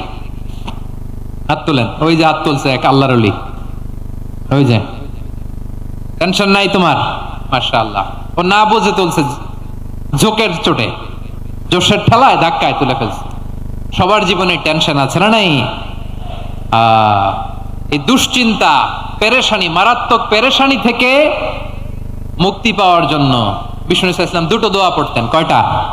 অনেকগুলো পড়তেন। স্পেশাল 2টো দোয়া আজকে আপনাদের শিখায়া যাব, শুনবেন না? কষ্ট হচ্ছে? সংক্ষিপ্ত মোনাজাত দিয়ে দেই। ওরে আল্লাহ, আমি তো 9:30 ক্রস করে ফেলছি মাসুদ ভাই, খেয়াল করি নাই। আরো কয়েক মিনিট? ঠিক আছে, ঠিক আছে। পেরেশানিতে পড়লে, টেনশনে পড়লে এই দোয়াটা, প্রিয় ভাইরা, বিষ্ণু ইসলাম যখন খুব বিপদে পড়তেন, দুশ্চিন্তা ওনাকে ঘিরে ধরতো, উনি পড়তেন ইয়া হাইয়্যু ইয়া কাইয়্যুম বিরহমাতিকা আস্তাগীথ, ইয়া হাইয়্যু ইয়া কাইয়্যুম বিরহমাতিকা আস্তাগীথ, ইয়া হাইয়্যু ইয়া কাইয়্যুম, হে শাশ্বত অবিনশ্বর, হে চিরঞ্জীব, বিরহমাতিকা আস্তাগীথ, তোমার রহমতের উসিলায় তোমার কাছে ফরিয়াদ করি। এটা পড়তেন। আবার আরেক বর্ণনায় এসেছে ইয়া হাইয়্যু ইয়া কাইয়্যুম বিরহমাতিকা আস্তাগীথ আসলিহ লি শা'নি কুল্লাহু ওয়া লা তাকিলনি ইলা নাফসি তারফাতা আইন। আসলিহ লি শা'নি কুল্লাহ, আল্লাহ আমার সবকিছু আপনি সেটেল করে দেন। আমাদের সব ঝামেলা সেটেল করে দিতে পারে কে? আমরা তো সেটেলমেন্টের জন্য ওই এসপি সাহেবের কাছে যাই, ডিসি সাহেবের কাছে যাই, অমুক ভাইয়ের কাছে যাই, তমুক ভাইয়ের কাছে যাই। এই দোয়া পড়লে আরশের উপর থেকে আপনার ম্যাটার সেটেল করে দিবে কে? তাহলে পড়বেন ইয়া হাইয়্যু, হে চিরঞ্জীব। হাইয়্যু মানে চিরঞ্জীব, যিনি চিরকাল বেঁচে থাকবেন, মরবেন না। আল্লাহ মরবেন? তার কোনো লয় আছে? ক্ষয় আছে? সূরা রহমানে আল্লাহ বললেন কুল্লু মান আলাইহা ফানি ওয়া ইয়াবকা ওয়াজহু রাব্বিকা যুল জালালি ওয়াল ইকরাম ফাবিআইয়ি আলাই রাব্বিকা রাব্বিকুমা তুকাযিবান। জমিনে যা আছে সব ফান, ভ্যানিশ হয়ে যাবে, নিশ্চিহ্ন হয়ে যাবে, শেষ হয়ে যাবে, সব বিলুপ্ত হয়ে যাবে একজন ছাড়া। জোরে বলেন তিনি কে? ইয়া হাইয়ু, আমার সাথে আওয়াজ করে পড়েন, ইয়া হাইয়ু, ইয়া কাইয়ুম, ইয়া হাইয়ু, ইয়া কাইয়ুম বিরহমাতিকা আস্তাগীথ আসলিহ লি শাআনি কুল্লা ওয়ালা তাকিলনি ইলা নফসি তরফাতা আইন। এভাবে দোয়া করলে আপনাকে বিপদ মুক্ত করবে কে? এই দোয়াটা কেন পছন্দ আল্লাহর কাছে? কারণ এখানে আল্লাহর দুইটা সুন্দর নাম আছে, গুণবাচক নাম, আল হাই, আল কাইয়ুম, এই দুটো নাম আছে এখানে। আবার এই দুইটা আয়াতুল কুরসির অংশ। আয়াতুল কুরসির শুরুতে এটা আছে না নাই? হ্যাঁ, আছে না নাই? 3 নাম্বার কারণ, এটা ইসমে আজম। কোন দোয়াটা ইসমে আজম? যে দোয়া ওসিলায় দোয়া করলে আল্লাহ দোয়া ফেরায় না। অনেকগুলো মত আছে, সবচেয়ে ভ্যালিড মত হচ্ছে এটা, ইয়া হাইয়ু ইয়া কাইয়ুম। এর ওসিলা দিয়ে দোয়া করলে দোয়া কবুল করে কে? 2 নম্বরে বিশ্বনবী মারাত্মক বিপদে পড়লে আরেকটা দোয়া পড়তেন, আল্লাহুম্মা ইন্নী আবদুক। আগে দোয়াটা পড়ি, শুনেন। আল্লাহুম্মা ইন্নী আবদুক ওয়াবনু আবদিক ওয়াবনু আমাতিক নাসিয়াতি বিয়াদিক মাদিন ফিয়া হুকমুক আদলুন ফিয়া কাদাউক আসআলুকা বিকুল্লি ইসমিন হুয়া লাক সাম্মাইতা বিহি নাফসাক আও আনসালতাহু ফি কিতাবিক আও আল্লামতাহু আহাদাম মিন খালকিক أو استأثرت به في علم الغيب عندك أن تجعل القرآن ربيع قلبي ونور صدري وجلاء حزني وذهاب همي। سبحان الله পড়েন। বিশ্বনবী বলতেন, আল্লাহুম্মা ইন্নী আবদুক, ও আল্লাহ আমি আপনার গোলাম, ওয়াবনু আবদিক, গোলামের ঘরের গোলাম, ওয়াবনু আমাতিক, বাদির ঘরের গোলাম। মানে আল্লাহ আমি আপনার গোলাম, আমার বাবা আব্দুল্লাহ ছিল আপনার গোলাম, আমার মা আমিনা ছিল আপনার বাদী। মানে আমরা গোলাম বংশের, সব গোলাম। নিজের এর চেয়ে আর ছোট করে আল্লাহর কাছে উপস্থাপন করা যায় আমার ভাইয়েরা? কথা কি বুঝতেছেন? নিজেকে এর চাইতে ছোট, নগণ্য আর তুচ্ছ করে আল্লাহর সাথে প্রেজেন্ট করা যায়? বিশ্বনবী বললেন, ও আল্লাহ আমি আপনার গোলাম, গোলামের ঘরের গোলাম, দাসীর ঘরের গোলাম, নাসিয়াতি বিয়াদিক, আমার মাথার চুলের ঝুঁটি আপনার হাতের মুঠোয়। আপনি ডানে টান দিলে আমি ডানে যেতে বাধ্য, আপনি বাঁয়ে টান দিলে বাঁয়ে যেতে বাধ্য। সুবহানাল্লাহ বলেন। পিছনে 2-1 ভাই দাঁড়ালেন কেন? হ্যাঁ, বসুন। জায়গা চেঞ্জ করতেছে, সেই দুপুর থেকে বসে আছে আমি জানি জানি। মাশাআল্লাহ, কেউ 2-1 বেরিয়েছে, গ্যাপ পূরণ করতেছে। মাশাআল্লাহ পড়েন, সুবহানাল্লাহ আলহামদুলিল্লাহ লা ইলাহা লা ইলাহা ইল্লাল্লাহু মুহাম্মাদুর রাসূলুল্লাহ সাল্লাল্লাহু আলাইহি ওয়াসাল্লাম। বিশ্বনবী বললেন, আল্লাহ আমার মাথার চুলের ঝুঁটি আপনার হাতের মুঠোয়। আচ্ছা, এইভাবে কাকে ধরা হয়? যে খুব ছোট, ঠিক কি না? নিজেকে কত ছোট করলেন বিশ্বনবী। ও আল্লাহ আমার মাথার চুলের ঝুঁটি আপনার হাতের মুঠোয়, আপনি ডানে টানলে আমি ডানে যাব, বাঁয়ে টানলে বাঁয়ে যাব।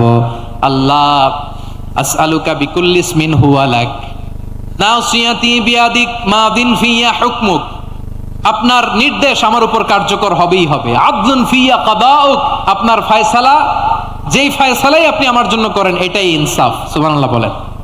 আমরা আল্লাহর ফয়সালায় সন্তুষ্ট হতে চাই না। কত কমপ্লেইন, আল্লাহ তুমি এটা দিলা না, ওইটা পাইলাম না, ওইটা হইল না রে, এরকম অভিযোগ, কমপ্লেইন আমাদের আছে না নাই?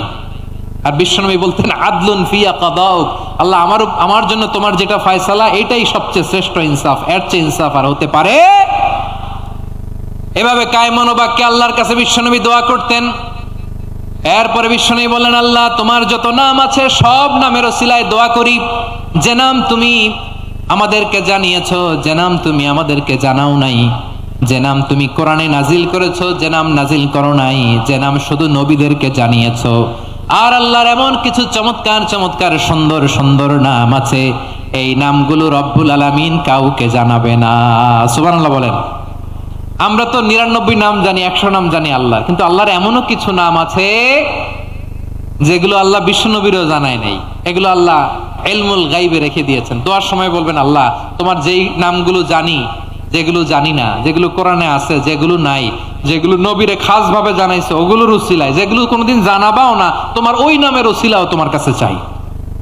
আল্লাহ কোরআনকে আমার হৃদয়ের বসন্ত বানাও, আমার বক্ষের জ্যোতি বানাও, আমার চিন্তা দুশ্চিন্তা তুমি দূর করে দাও। বিশ্বনবী বললেন এই কালিমাগুলো, এই বাক্যগুলো পড়ে যদি কেউ আল্লাহর কাছে ফরিয়াদ করে, তার হৃদয় থেকে দুশ্চিন্তা কাটিয়ে দিবে কে? পড়বেন, এই দোয়াগুলো পড়বেন। আচ্ছা, সবশেষে বলি, ঋণের বোঝায় যারা জর্জরিত, বিষ্ণু ইসলাম চমৎকার একটা দোয়া শিখিয়েছেন। আমাদের অনেকে ঋণের বোঝায় জর্জরিত, আছে না নাই? এদিকে কেউ আছেন? থাকলে হাত তোলার দরকার নেই, থাকলে এই দোয়াটা পড়বেন। এক সাহাবীর নাম আবু উমামা, নামাজের ওয়াক্ত ছাড়া উনি মসজিদে যেয়ে বসে আছে। বিশ্বনবী বললেন, কি রে আবু উমামা, নামাজের তো ওয়াক্ত হয় নাই, মসজিদে কি? সাহাবী বলে, হুমুমুন লাজিমাতনি ওয়া দুয়ুন। নবী গো, ঋণের বোঝায় এমন টেনশনে আছি, ঘরে থাকতে পারলাম না, মসজিদে চলে আসছে। বিশ্বনবী বলেন, আমি কি তোমার এমন একটা দোয়া শিখাবো যেটা পড়লে আল্লাহ তাআলা তোমার ঋণের বোঝা হালকা করে দিবেন?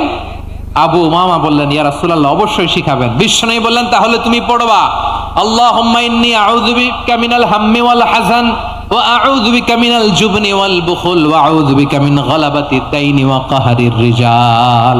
ও আল্লাহ, তোমার কাছ থেকে দুশ্চিন্তা থেকে পানাহ চাই, কৃপণতা, ভীরুতা, অলসতা, কার্পণ্যতা, এই সব কিছু থেকে, মানুষের কঠোরতা, আমার উপর মানুষের আধিপত্য এবং ঋণের বোঝা থেকে পানাহ চাই। এই দোয়াটা যখন বিশ্বনবী শিখাই দিলেন, আবু উমামা বারবার এই দোয়া পড়ে, আল্লাহুম্মা ইন্নী আউযু বিকা মিনাল হাম্মি ওয়াল হাযান ওয়া আউযু বিকা মিনাল আজজি ওয়াল কাসাল ওয়া আউযু বিকা মিনাল জুবনি ওয়াল বুখল ওয়া আউযু বিকা মিন গালাবাতিদ দাইনি ওয়া কাহরির রিজাল। আবু উমামা বলে, এই দোয়া আমি পড়তে লাগলাম। কিছুদিন পরে দেখা গেল বিশ্বনবীর শেখানো এই দোয়ার বদৌলতে আল্লাহ তাআলা আমার সব ঋণ পরিশোধের ব্যবস্থা করে দিয়েছেন। পড়েন সুবহান। পড়বেন। আমার প্রিয় পটুয়াখালীর ভাইয়েরা, বিশ্বনবীর জামাতা সাইয়্যিদিনা আলী রাদিয়াল্লাহু তাআলা আনহুর কাছে এক লোক এসে বলে, হে আলী, ঋণের বোঝায় আমি জর্জরিত, আমার কিছু অর্থ দিয়ে সাহায্য করো। সাইয়্যিদিনা আলী রাদিয়াল্লাহু তাআলা আনহু বললেন, আমি কি তোমার এমন একটা দোয়া শিখাবো যেটা বিশ্বনবী আমাদের শিখিয়েছেন? এই দোয়া যদি তুমি পড়ো, লাউ কানা আলাইকা মিসলু জাবালিন কাবীরিন দাইনান আদাল্লাহু আনকা, পাহাড় পরিমাণও যদি ঋণের বোঝা হয়, আল্লাহ এটা পরিশোধের ব্যবস্থা করে দিবেন। ছোট্ট একটা দোয়া বিশ্বনবী শিখালেন, বললেন তুমি পড়বা, আল্লাহুম্মা কফিনি বিহালালিকা আন হারামিকা ওয়া আগনিনি বিফাদলিকা আম্মান সিওয়াক। মুখস্থ আছে? হ্যাঁ, আছে। আল্লাহুম্মা কফিনি বিহালালিকা আন হারামিক, আল্লাহ তোমার হালাল দিয়ে আমাকে পরিতুষ্ট করো, হারাম থেকে বাঁচিয়ে রাখো, আর তোমার অনুগ্রহে মানুষের মুখাপেক্ষী যেন আমি না হই, আমি যেন সবসময় তোমার মুখাপেক্ষী হয়, ওই তৌফিক দিও। সুবহানাল্লাহ পড়েন। এই দোয়া বেশি বেশি পড়লে ঋণের বোঝা হালকা করে দিবে কে? তাহলে প্রিয় ভাইয়েরা, বিপদে পড়লেই প্রথমে কি পড়বেন? পটুয়াখালী ভুইলা গেছে, বিপদে পড়লেই প্রথমে ইন্না লিল্লাহ কি বলে নিজেকে আল্লাহর কাছে সঁপে দিতে হয়? হাসবুনাল্লাহ। চরম বিপদে দেয়ালে পিঠ থেকে গেছে, তখন লা ইলাহা ইল্লা আনতা সুবহানাকা ইন্নী কুনতু মিনাজ জালিমিন। এরপরে লা ইলাহা ইল্লাল্লাহুল আযীমুল হালিম, এই দোয়া। আকস্মিক বিপদ, হঠাৎ যেন কোনো বিপদ আমাকে পেয়ে না বসে, এটার জন্য বিসমিল্লাহিল্লাযী লা ইয়াদুররু মা ইসমিহি শাইউন ফিল আরদি ওয়ালা ফিস সামাই ওয়া হুয়াস সামিউল আলিম। সকালে 3 বার, রাতে 3 বার। আর মারাত্মক tension, hyper tension, anxiety, depression থেকে বাঁচার জন্য 2 দোয়া, ইয়া হাইয়্যু ইয়া কাইয়্যুম, ইয়া হাইয়্যু ইয়া কাইয়্যুম, মনে থাকবে? আর আল্লাহুম্মা ইন্নী আবদুক, এই দোয়া। ঋণ থেকে বাঁচার জন্য 2 দোয়া, আল্লাহুম্মা ইন্নী আউযু বিকা মিনাল হাম্মি ওয়াল হাযান, এটা। আর আল্লাহুম্মা কফিনি বিহালালিকা আন হারামিকা ওয়া আগনিনি বিফাদলিকা আম্মান সিওয়াক। আর সব সময় পড়ার জন্য একটা আমল দিয়ে যাই, উঠতে বসতে, অফিসে যাচ্ছেন, অফিস থেকে ফিরতেছেন, বসে আছেন, শুয়ে আছেন, ছোট্ট এক শব্দে আমরা যেন বেশি বেশি পড়ি আস্তাগফিরুল্লাহ। আওয়াজ করে আমার সাথে পড়ুন, আস্তাগফিরুল্লাহ। আবার পড়ুন, আস্তাগফিরুল্লাহ। আল্লাহ রাসূল সাল্লাল্লাহু আলাইহি ওয়াসাল্লাম বলেন, মান লাজিমাল ইস্তিগফার, যে সব সময় এরকম ইস্তিগফারের সাথে লেগে থাকে, জাআলাল্লাহু লাহু মিন কুল্লি দীকিন মাখরাজা, আল্লাহ তাআলা তাকে কোনো বিপদে আটকান না, সে জীবনে আটকাবে না, যে কোনো বিপদে আল্লাহ তার রাস্তা বের করে দিবে। Way out, you will get a way out and solution. সুবহানাল্লাহ। ওয়া মিন কুল্লি হাম্মিন ফারাজা, দুশ্চিন্তা মুক্ত হবে। ওয়ারযুকহু মিন হাইসু লা ইয়াহতাসিব, এমন জায়গা থেকে আল্লাহ রিজিকের বন্দোবস্ত করবে যেটা সে কল্পনাও করে নাই। আওয়াজ করে পড়েন সুবহানাল্লাহ। তাহলে মনে থাকবে আস্তাগফিরুল্লাহর কথা। সব শেষ কথা বলবো, সব শেষ আমার প্রিয় ভাইয়েরা। এটা গেল নিজের বিপদ। কিসের বিপদ?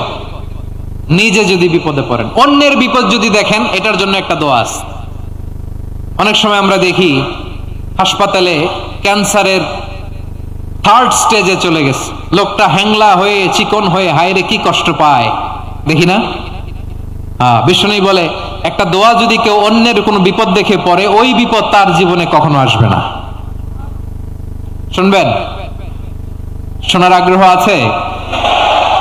অনেক সময় হয় যে আমরা মহাসড়ক দিয়ে যখন চড়ি, দুর্ঘটনায়, আইরে আল্লাহ, দুর্ঘটনায় মানুষের মাথা একদিকে, দেহ আরেকদিকে, ব্লিডিং, এরকম হয় না?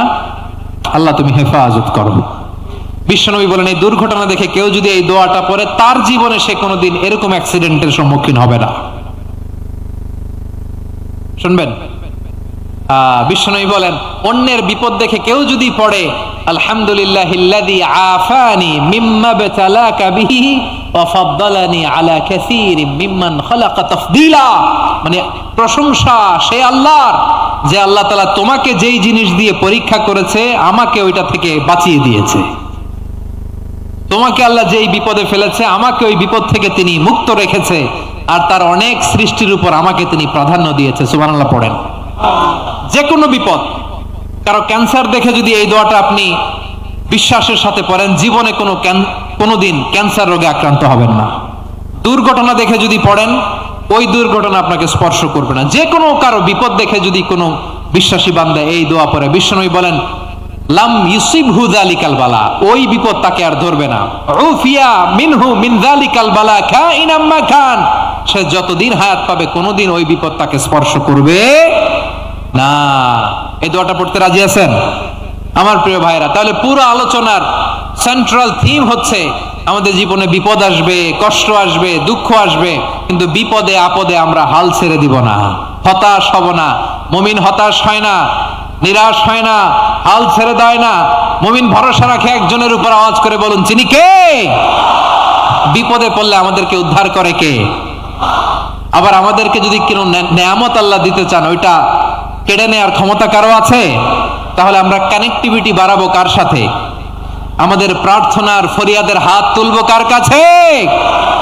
রাজি আছেন পটুয়াখালীর ভাইয়েরা? মনে থাকবে কথাগুলো? আল্লাহ তাআলা আমাদের সবাইকে কথাগুলো বোঝার ও আমল করার তৌফিক দান করুন।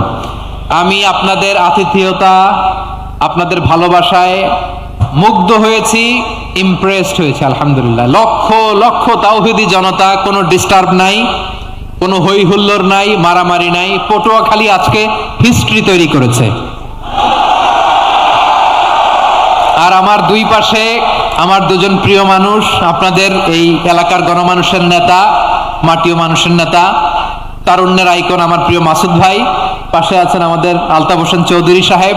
এ দুজনই আমার খুবই প্রিয় মানুষ। ওনারা অত্যন্ত বিচক্ষণতার সাথে এই দেশকে, জাতিকে ওনারা সার্ভ করেছেন, করবেন। আমরা ওনাদের জন্য দোয়া করি, আগামী পথ চলা যেন ওনাদের সুন্দর হয়, আমরা বলি আমিন। ওনারা যেন বাংলাদেশকে লিড দিতে পারে, মিলেমিশে আমরা যেন একাকার হয়ে যেতে পারি, আমরা জাতীয় ঐক্যের বাংলাদেশ যেন দেখতে পারি। আল্লাহ তুমি তৌফিক দাও। এই পটুয়াখালীর জেনজিদেরকে আল্লাহ তুমি কবুল করো। তিনটি মাঠে আমার কলিজার টুকরা মা বোনেরা এই শীতের রাতকে উপেক্ষা করে যারা উপস্থিত হয়েছেন, তাদেরকে আল্লাহ তাআলা খাদিজাতুল কুবরা আয়েশা রাদিয়াল্লাহু তাআলা আনহার মতো কবুল করুক, আমরা পড়ি আমিন। আমাদের ওয়েলফেয়ার ফাউন্ডেশনের চেয়ারম্যান আব্দুল্লাহ নাহিয়ান ভাই অনেক কষ্ট করেছেন, দোয়া চেয়েছেন, আল্লাহ ভাইকে কবুল করুক। অনেকের আব্বা আম্মা ইন্তেকাল করেছেন, দোয়া চেয়েছেন, আল্লাহ তাআলা জান্নাত নসিব করুক। আমাদের মোহতারাম চৌধুরী সাহেবের স্ত্রী, সম্মানিত সহধর্মিণী, তিনি থাইল্যান্ডে আছেন চিকিৎসারত। শুধু মাহফিলের জন্য উনি একদিনের সফরে উনি এসেছেন। আমরা ওনার জন্য শিফায়ে কামিলার দোয়া করি, আল্লাহ তাআলা শিফা নসিব করুক। প্রিয় ভাইয়েরা, সব সময় কোরআনের পক্ষে থাকেন, ইসলামের পক্ষে থাকেন, দেশের সার্বভৌমত্বের পক্ষে থাকেন। আবারও হয়তো আপনাদের সাথে দেখা হয়ে যাবে অন্য কোনো তাফসীরুল কোরআনের ময়দানে। সুবহানাকাল্লাহুম্মা বিহামদিকা আশহাদু আল্লা ইলাহা ইল্লা আনতা আস্তাগফিরুকা ওয়া আতুবু ইলাইক। রব্বানা ظلمنا أنفسنا وإن لم تغفر لنا وترحمنا لنكونن من الخاسرين রব্বানা আতিনা ফিদ দুনিয়া হাসানাতাও ওয়া ফিল আখিরাতি হাসানাতাও ওয়া কিনা আযাবান নার রব্বানা تقبل منا إنك أنت السميع العليم وتب علينا يا مولانا إنك أنت التواب الرحيم سبحان ربك رب العزة عما يصفون وسلام على المرسلين والحمد لله رب العالمين واجعل آخر كلامنا عند الموت لا إله إلا الله محمد رسول الله صلى الله عليه وسلم